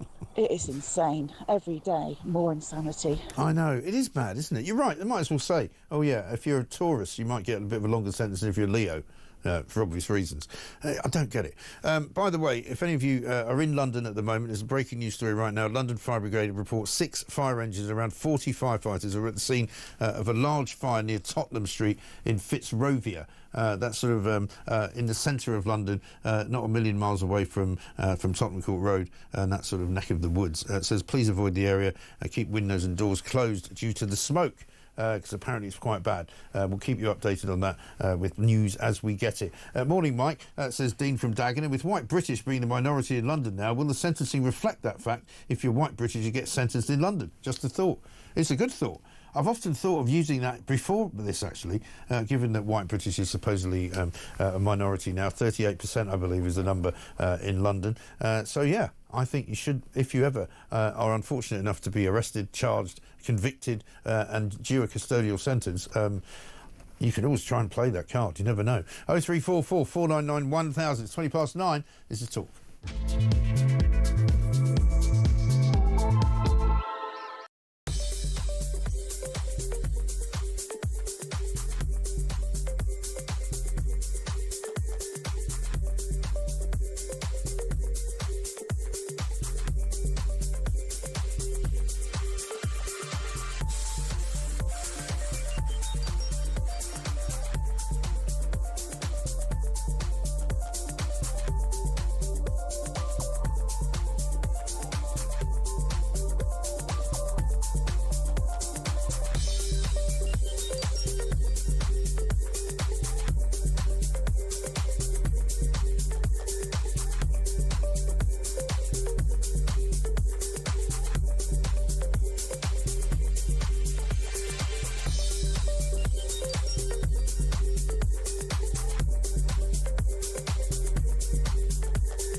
Across the UK, on DAB+, on your smart speaker, on your smart TV, and on your side. This is Talk. Welcome back to Morning Glory, 9:23. I'm Mike Graham with you all the way through until 10 o'clock. Peter Cardwell's in for Julia Hartley-Brewer. Joanna from Salisbury says this. So if Mike Ainsbury got such a light sentence, what category did he come under? Is he Muslim or trans? Well, it's a very good question. Ian says, these new sentencing guidelines, why are they not racist and sexist against white males? Can someone explain this to me and why this is not institutional racism? And Louise says, a beautiful sunrise over Broad Green in Liverpool, worth getting up for. She sent me a picture as well. Very nice. Excellent stuff. Bit more breaking news. Professor Stephen Powis, the NHS medical director, is set to resign. It is being reported, that comes after last week's announcement that Amanda Pritchard was going to stand down as Chief Executive of NHS England at the end of this financial year. So I don't know whether that's Wes Streeting wielding the axe, as it were, and chopping up some red tape at the NHS and getting rid of some of the people who have been responsible for how useless it is. Look, we can only hope so. Of course, they're going to make some cuts, they say, to everything, which might include the NHS. Another bit of breaking news, there's a new migrant figure. I told you how pleasant the spring weather is. 210 migrants arrived in the UK yesterday, taking the total of this week alone to 1,376. That's 3,434 have arrived in this year alone, and we're only in the first week of March. 26,676 migrants arrived since Starmer became Prime Minister and declared that he was going to smash the smuggling gangs, or the snaggling gangs, if you like. It doesn't seem to be working too well, does it? Don't worry, he's very busy now, Keir Starmer, straddling the world like a colossus. And of course, he likes to think of himself as Henry Kissinger, stroke Winston Churchill, stroke Theodore Roosevelt, stroke, I don't know, General Charles de Gaulle. Let's speak to Professor Anthony Glees, Director of the Centre for Security and Intelligence Studies at the University of Buckingham, because there's plenty going on. John Heale's over in America, in Washington, D.C., talking to the Trump team about what Britain can do to make some kind of bridge between the US and Europe. The US is obviously ready to sit down and talk to Zelensky, who's written a letter saying that he's willing to make peace happen. We're not quite sure what the Russians are up to right now. Let's find out what Anthony can tell us. Anthony, very good morning to you. Good morning, Mike. It's been quite a remarkable couple of weeks, hasn't it, for international affairs, international diplomacy. I mean, you know, I'm saying on Monday, 3 weeks ago, nobody in Europe was talking about peace in Ukraine, and suddenly now they've all got a plan. Well, you're right. It's flying at us thick and fast out of the United States, and people like me get very busy indeed trying to make sense of it. But I think we are fairly clear, at least people like me are fairly clear, what the big picture here is. The big picture is that Trump is a peacenik. He wants peace and is prepared, increasingly, we think, to have peace at any price. He's got Ukraine by the short and curlies. Starmer is putting the best face on it. He's saying, you know, we've got to tough this out in the short term. He's obviously writing Zelensky's script for him in part. I know, you know, you're not that keen on Starmer the statesman, Mike. No. I have to say, from my perspective, he's doing exactly the right thing for the short term. We've got to try and get a peace over the line, but it's got to be the right peace, because in my heart of hearts, not least by the fact that he's denying, Trump is denying Zelensky life-saving intelligence right now, we cannot be sure that Trump has any further interest in Ukraine or indeed in the security of Western Europe. So, we're buying time to rearm, and turning the intelligence screw on the brave Ukrainian people that Trump is doing is, in my view, utterly revolting. Yes, well, it's interesting, isn't it, though, because by doing what he's done so far, he's managed to get the whole situation moving, similarly to what is happening currently in the Middle East, you know, by making noises about, you know, turning Gaza into a Riviera resort, which I don't think he intends to do for a month of Sundays. He's now got the Arab nations around Gaza talking about a plan to try and get Hamas out and move in something a little bit more palatable, like, you know, the Palestinian Authority. So, I mean, he's making things happen. I take your point. I don't share worries about what Trump does, because he does so much in the short term that ends up not being done for very long. Well, that was true in Trump 1.0. But that's because Trump was restrained and knew he was restrained by people that I would regard as wiser heads. Trump 2.0 has surrounded himself with a whole lot of acolytes, people who count for nothing unless Trump supports them. And that's a very dangerous situation, because there's no inner discussion in Trump's cabinet as to whether he's doing the right thing or the wrong thing. They're all supporting him to the hilt. And, you know, the scenes we saw, the Brits, you know, whether they're, whatever their view of America, Brits are basically fair-minded people. They understand the position that Ukraine is in, because we were in that position in 1939 and 1940. And they don't like being bullied. They don't like being bullied in this country by anybody, let alone by a Russian warlord, which is what Putin is. You say Trump has got things moving. Yeah, he's got things moving because we're terrified of the implications of a US president who for 80 years America has been on the side of Western security. We in the UK, particularly prone because of the intelligence sharing that's gone on. People should remember the intelligence sharing started in 1941 in an agreement called the Yakuza Agreement. There were several later on at Bletchley Park. Why did the Americans come to Bletchley Park? Because we could do something that they couldn't. So we're not weak, we're not naked. Ukraine is not in NATO. I understand that. But look how Trump is treating Canada, with whom we share a king we deeply respect. Treating Canada, treating Denmark. That may be getting things moving, but sometimes, Mike, you can get things moving in the wrong direction. Well, you can, but equally, I mean, you have to wait and see. I mean, I say this to people all the time. You know, he put out a statement the other day saying for the people of Greenland, for example, you know, you can self-determine what it is that you want. If it turns out that the people of Denmark would like to be part of some kind of United States protectorate, then why shouldn't they? Well, they don't want to be. I mean, they made that entirely clear. And Trump has said he's not interested in what the people of Greenland think. Well, that's not what he said the other day. No, he actually said... He said one way or... Excuse me, Mike, he did. He said one way or the other, we're going to get Greenland. Well, he said that at the end of his speech, yeah, but he actually said in the speech, he used the words, they should self-determine what it is that they want. Yeah, but he said one way or the other. Right. So whichever way they decide, he'll decide for them. And look at Canada. I mean, we have the deepest bonds with Canada. It's not just... Do we? Yeah, we do in this country. We share the same king. Many Canadians fought alongside British troops over the years, and we admire the Canadians for standing up to Trump as much as they can. This isn't the first time this has happened in American history, for sure.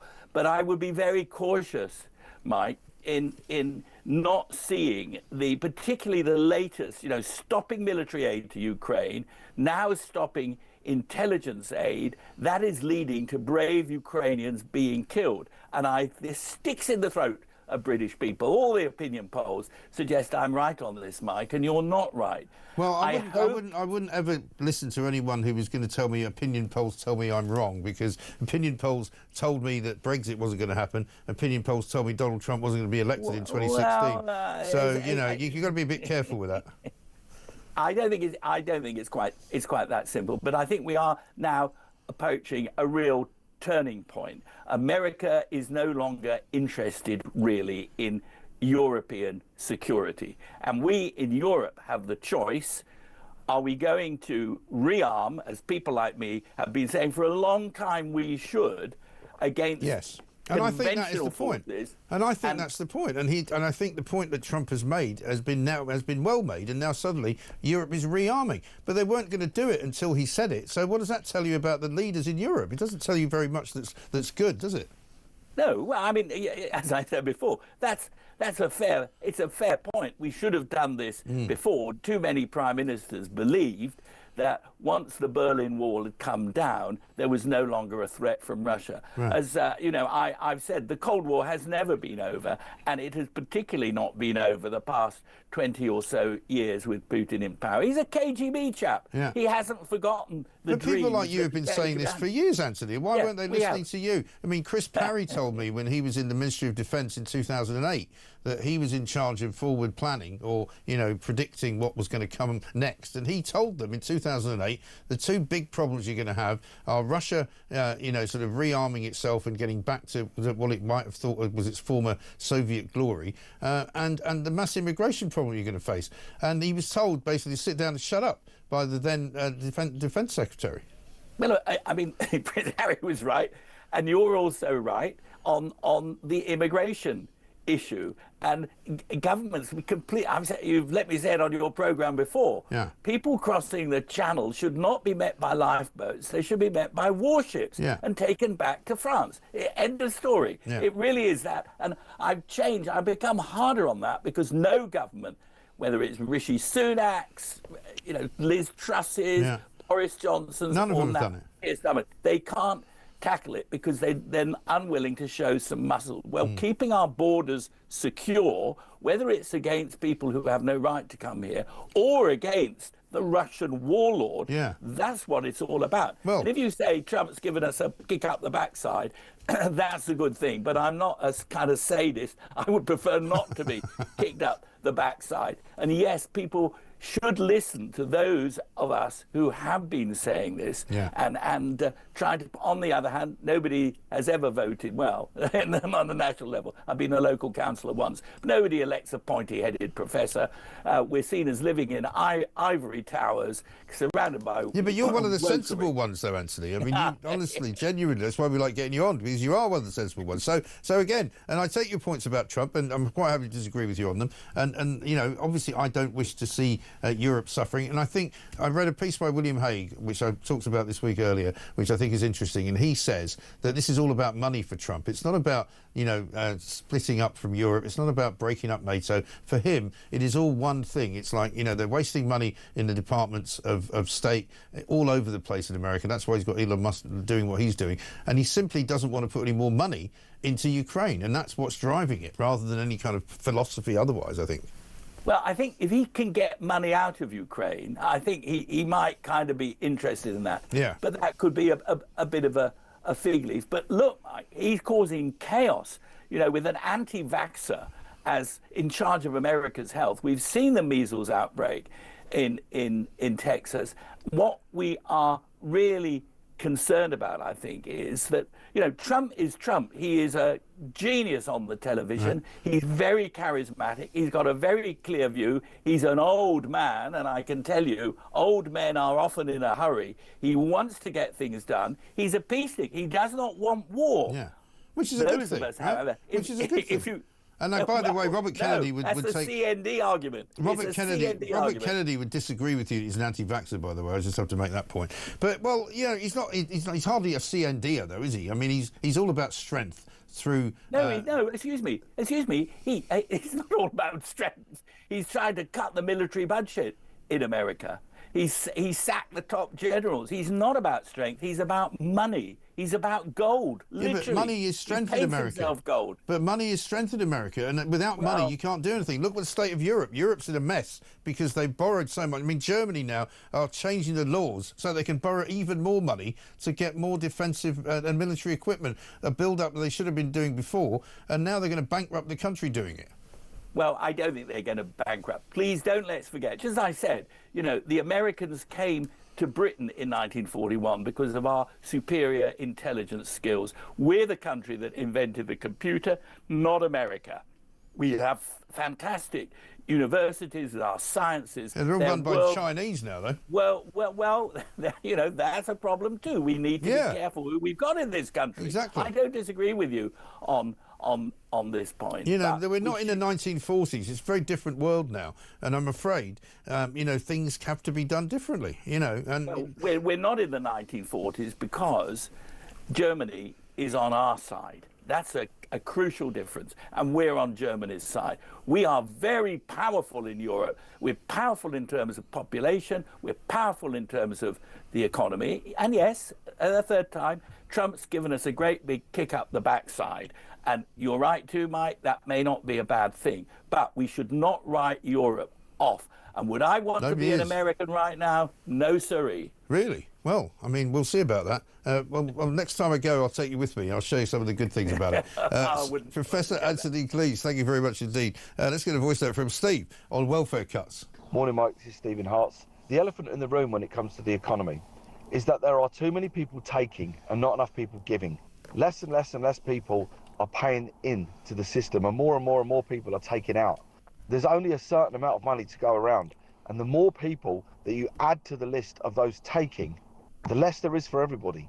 And that's just the way it's going to carry on until we seal them borders. Yeah, absolutely right, Steve. It's a numbers game. You know, the idea that I've been saying this for years, actually, you know, why is the NHS so overcrowded with people waiting in waiting lists? Because there's more people here than there used to be. Why are the roads so busy? Because there's more people here. And why can't you get a doctor's appointment? Because there's more people here. Why can't you get a dentist? More people. Why can't you get on a train? Because it's so busy. It's so more people. You know, it's not rocket science, this stuff. You know, why are there more people on the dole? Because there's more people. It's true, isn't it? Why are there more criminals? Because there's more people. It's 9:39.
across the UK.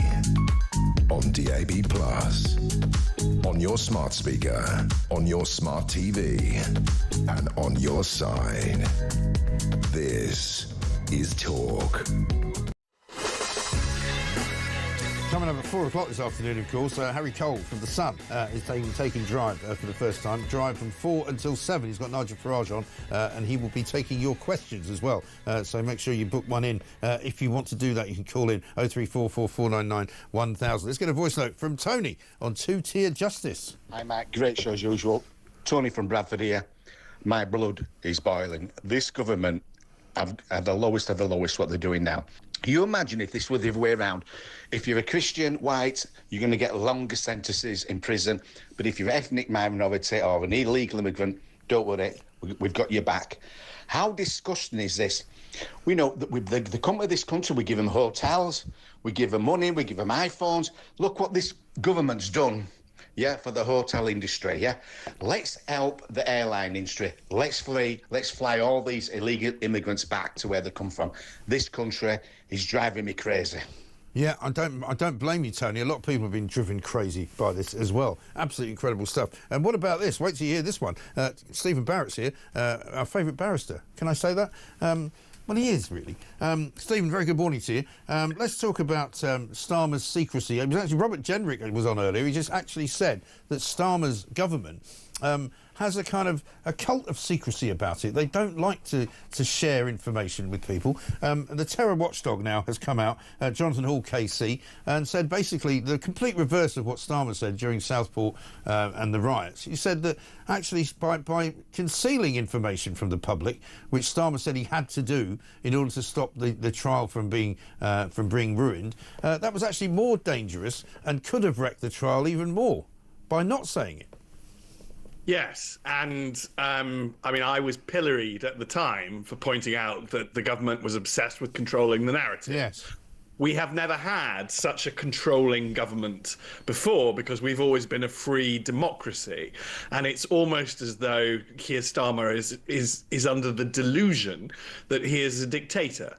I mean, his behaviour in Southport was causative of what happened. He upset the people in Southport. When you talk to them, I've talked to people in Southport, I've talked to relatives of the victims, they call him 19 seconds Keir because he spent 19 seconds laying that plastic wreath that you've just run the image of. Then we now know that he then pops off, doesn't talk to them, doesn't engage with them, gets heckled, by the way, by a relative of one of the victims, but doesn't hug him, doesn't talk to him, doesn't, express any real or genuine emotion. Yeah. No, he's just praying to a hedge there. Yeah. Apparently, he's deeply emotionally committed to a hedge for about a second and a half, and then we now know he runs back to a party with Z-list celebrities in London. Yes. I mean, what a waste of time this man is. I know. But it's very brave of Jonathan Hall because, of course, he is the government's terror advisor. So, and this is a pretty thin-skinned government, so you might expect some mild reprisal for pointing out the obvious. But he's true and he's honest, and it's about time we were all true and honest. This government totally mismanaged Southport. And its priority was not those injured and murdered children, which is what any sane or rational government would prioritise. I mean, any normal man, you would do it, Mike, you're a dad, you would have love and sympathy for the victims. Of course. And instead, all he wanted to do was control the narrative. And I'm afraid this is the most controlling and incompetent government we've ever had. And this awful combination of both is just going to stifle the country. Yeah, absolutely right. And his first instinct is to hide behind the law. He did it with Southport. He's done it with other things as well. Like, for example, the definition of terrorism. He said, oh, well, we couldn't call him a terrorist at the time because he didn't fit the definition. I mean, I've never heard such a load of old cobblers in my life. You know, the law is a movable beast. It's alive, isn't it? I mean, you know that better than anybody. You know, you can use parts of it. You can bend it. You can twist it. You can do anything you want with it. You can't say, oh, well, I couldn't do that because it's against the law. And he must know that. He was the Director of Public Prosecutions, for God's sake. So he's either doing it willfully and deliberately, using the law to hide behind, or he doesn't know it. I think he does use the law to hide behind Mike, and I think he manipulates non-lawyers because to non-lawyers it sounds vaguely sensible. You know, you have to be somebody like me in order to go, that is absolute nonsense. No, well, I know it's nonsense because I know plenty about the contempt of court laws because I've been in newspapers all my life. Well, that's true. Good. Then let's all of us engage more with the law. It's not some sort of magic spell. This is not Harry Potter in which some of us have skills and the others don't. Right. You can all people can engage with the law, and we're going to have to if our Prime Minister keeps lying to us via it. Yeah. I mean, it's the same thing as Shabana Mahmood pretending that the Sentencing Council have done this and she can't do anything. Right. I mean, this is just performative powerlessness. Well, they are supposed to be in charge. I know. Robert Jenrick told me that at the meeting where it was discussed, one of her juniors was there. So she knew all about it. And she's now pretending she didn't know about it. And she's recommending that they don't do it. Well, how about you just tell them not to do it and give them a good slap? Yes, she could have dealt with it. She could abolish the entire committee. Yeah. Let's go back to brass tacks and actually admit that our government can govern, and they should treat us like adults. That's what's also going wrong. They're treating us like children. Yeah. You know, Starmer, to use the law in this way to misinform the public. This is very patronising drivel, really. And it needs to stop. We are a grown-up, free democracy, whether he likes it or not. I mean, I can only imagine what's going to happen at the next general election, but I don't think it's going to be very good for his party. It really isn't. I mean, no. But he needs to accept that we are a grown-up, free democracy and start treating us like that. And the poor public have no... goodness knows how tolerant they've been of all this gibberish. But the public are being fed a diet of gibberish and nonsense. Yeah. And I'm glad you can cut through it.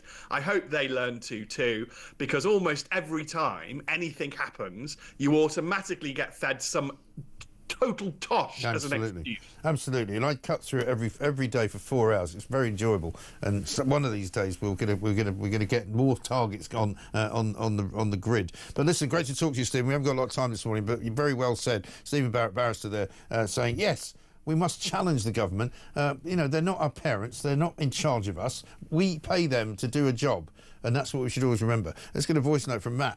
Matt in Devon here. I tell you, as much as Jenrick's making sense and he's saying the right things, no one is ever going to do anything about any of this. I mean, this latest thing about the justice system, about me, a British white male, going to be treated different to a Muslim or any other ethnic minority. It is making my blood boil. I am absolutely sick to death of this country. I am absolutely furious with all of this. Jenrick can say all this, but he's never going to do anything about it. You know, the shadow justice secretary, I mean, that no one is going to say or do anything. It's just words. There needs to be an uprising in this country. There really, really does. Because I am sick to death of it all now. Matt, you speak for a lot of people, and a lot of people would agree with that, and a lot of people say the same thing. And it may well be that happens. Paul from Great Yarmouth says, does this despicable, despised, pathetic government not realise that the pot is boiling and soon it's going to boil over? People have had enough. I think it will be Labour's poll tax problem. Ask the Conservatives how that went. People are getting really angry. You know, Starmer needs to be very careful how he does from now on treat us, because people will not put up with it for much longer. It's 9:49.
some breaking news this morning revealed that under the Terrorist Act, 242 people were arrested in the year to June of this year. That's something you can indulge in as to all the people who aren't going to prison because, well, there's no prison spaces. So this is a Talk exclusive. We've been looking at... I said, you take these cuffs off me and speak to me like a human being rather than a common criminal. You're just left wondering, does these people who lead us actually hate Britain? Yeah. Do they not love our country and everything that we've stood for? Across the UK, on DAB+, on your smart speaker, on your smart TV, and on your side. This is Talk. Welcome back to Morning Glory, 9:52. Peter Cardwell will be here shortly, in about 6 minutes' time, to talk about what's coming up. He's in for Julie Hartley-Brewer from 10 until 1. Coming up after that, of course, Ian Collins, and then Harry Cole from The Sun, political editor. He's getting his first drive time show from 4 till 7, starring none other than Nigel Farage, who's going to be on with him taking your questions. Earlier, I spoke to a man by the name of Christian Hems from a company by the name of Pest Interceptors. You know why? Because they've got a massive, giant rat problem in Birmingham. To solve our customer's problem, we needed to get into a manhole, right? Where the sewers run. Yeah.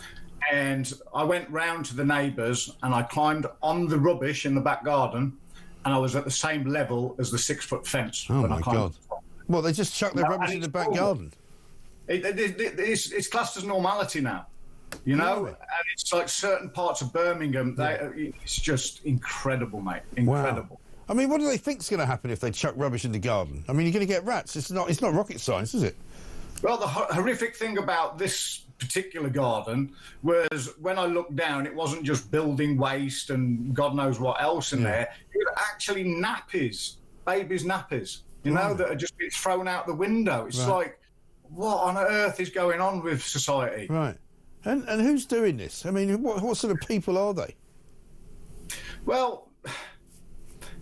there are certain areas, aren't there? You know, I mean, I mean, let's call it for what it is. Is it immigrant neighbourhoods? What is it? The harder pressed the neighbourhood is, the worse it is, I think. Right. You know, I mean, we've gone to houses where people... We did one job over in Walsall where there was a lady with a child, you know, with a newborn baby, I think it was. And there were rat holes coming up in every corner of the bedrooms, rat holes in there. Jeez. And it's like... this woman was renting this place, and it's like, well, why is that even allowed to be rented? Yeah, those people need to be gotten rid of in our society. Yeah. So people lift themselves up a little bit out of the squalor that they're living in. Yeah. But you see, there's a big misconception here as well, Mike, that the rubbish is causing the rats. Right. It's not helping the problem at all, because you're giving them harbourage, which is somewhere to live and to nest. Yeah.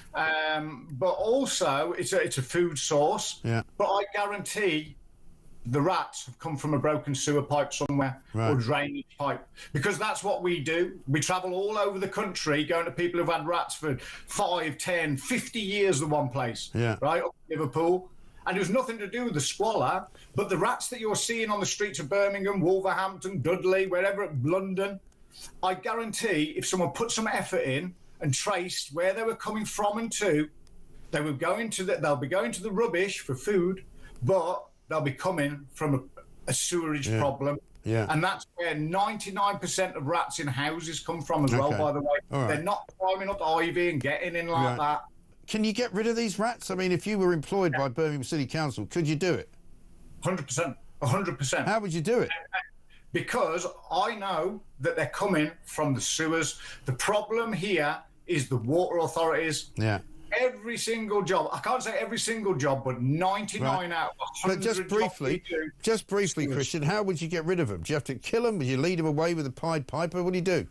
Kind of. It's a sensible system. You put that in the broken pipe. Yeah. The rats go through there. Your poo and water goes through there. The rats, when they try to come back out of the sewer system, can't go through the flat. Ah, okay. You don't even need to use rodenticide, otherwise known as poison. Yeah. And these companies that are putting down rodenticide, which doesn't just kill the rats in a horrible, horrible manner, by the way, It kills barn owls, it kills badgers, you name it, and they shouldn't be using it. It should be a last line of defence, not a band-aid. What a guy. Christian Hems, we're going to have to talk to him some more. He doesn't want to poison the rats, he just wants to lock them out of the system. But it's a real problem, absolutely massive problem. Rats the size of cats running around in Birmingham. I mean, who could have thought it? Let's get a voice note from Rich. Well, Mike, I've had enough, mate. I've had enough of this government. I've had enough of this country. I've had enough of the people not standing up to this government. I'm sick to death of it. So I've done something about it. I've got my Spanish visa, arrived this morning, so I'm going to live in Spain. And I'm not going to watch any more news because I'm sick to death of the goddamn Labour Party destroying the country. Great show. See you, Mike. Rich, listen, I hope we do see you. I hope you don't disappear off altogether because, you know, this is the home of common sense and we are going to fight the good fight for you. And not only do we bring you the news every day, we also bring you a little bit of a laugh, hopefully. But that is the third person today, just today alone, who said, that's it, I'm giving up, I've gone. He's gone to Spain, and earlier another guy called in and said he was going to shut his business down, he's not going to stay in Britain anymore. You know, it's like a mass exodus they're causing, and that's before the businesses all shut down when April comes and the national insurance goes up. David says this, morning Mike, had no answer, Starmer at it again yesterday at PMQs, total waste of time asking any questions if you're on any other bench except Labour's. He only gives answers to his own gang and excuses or changes the subject if anyone else asks a question. It's pointless watching it anymore.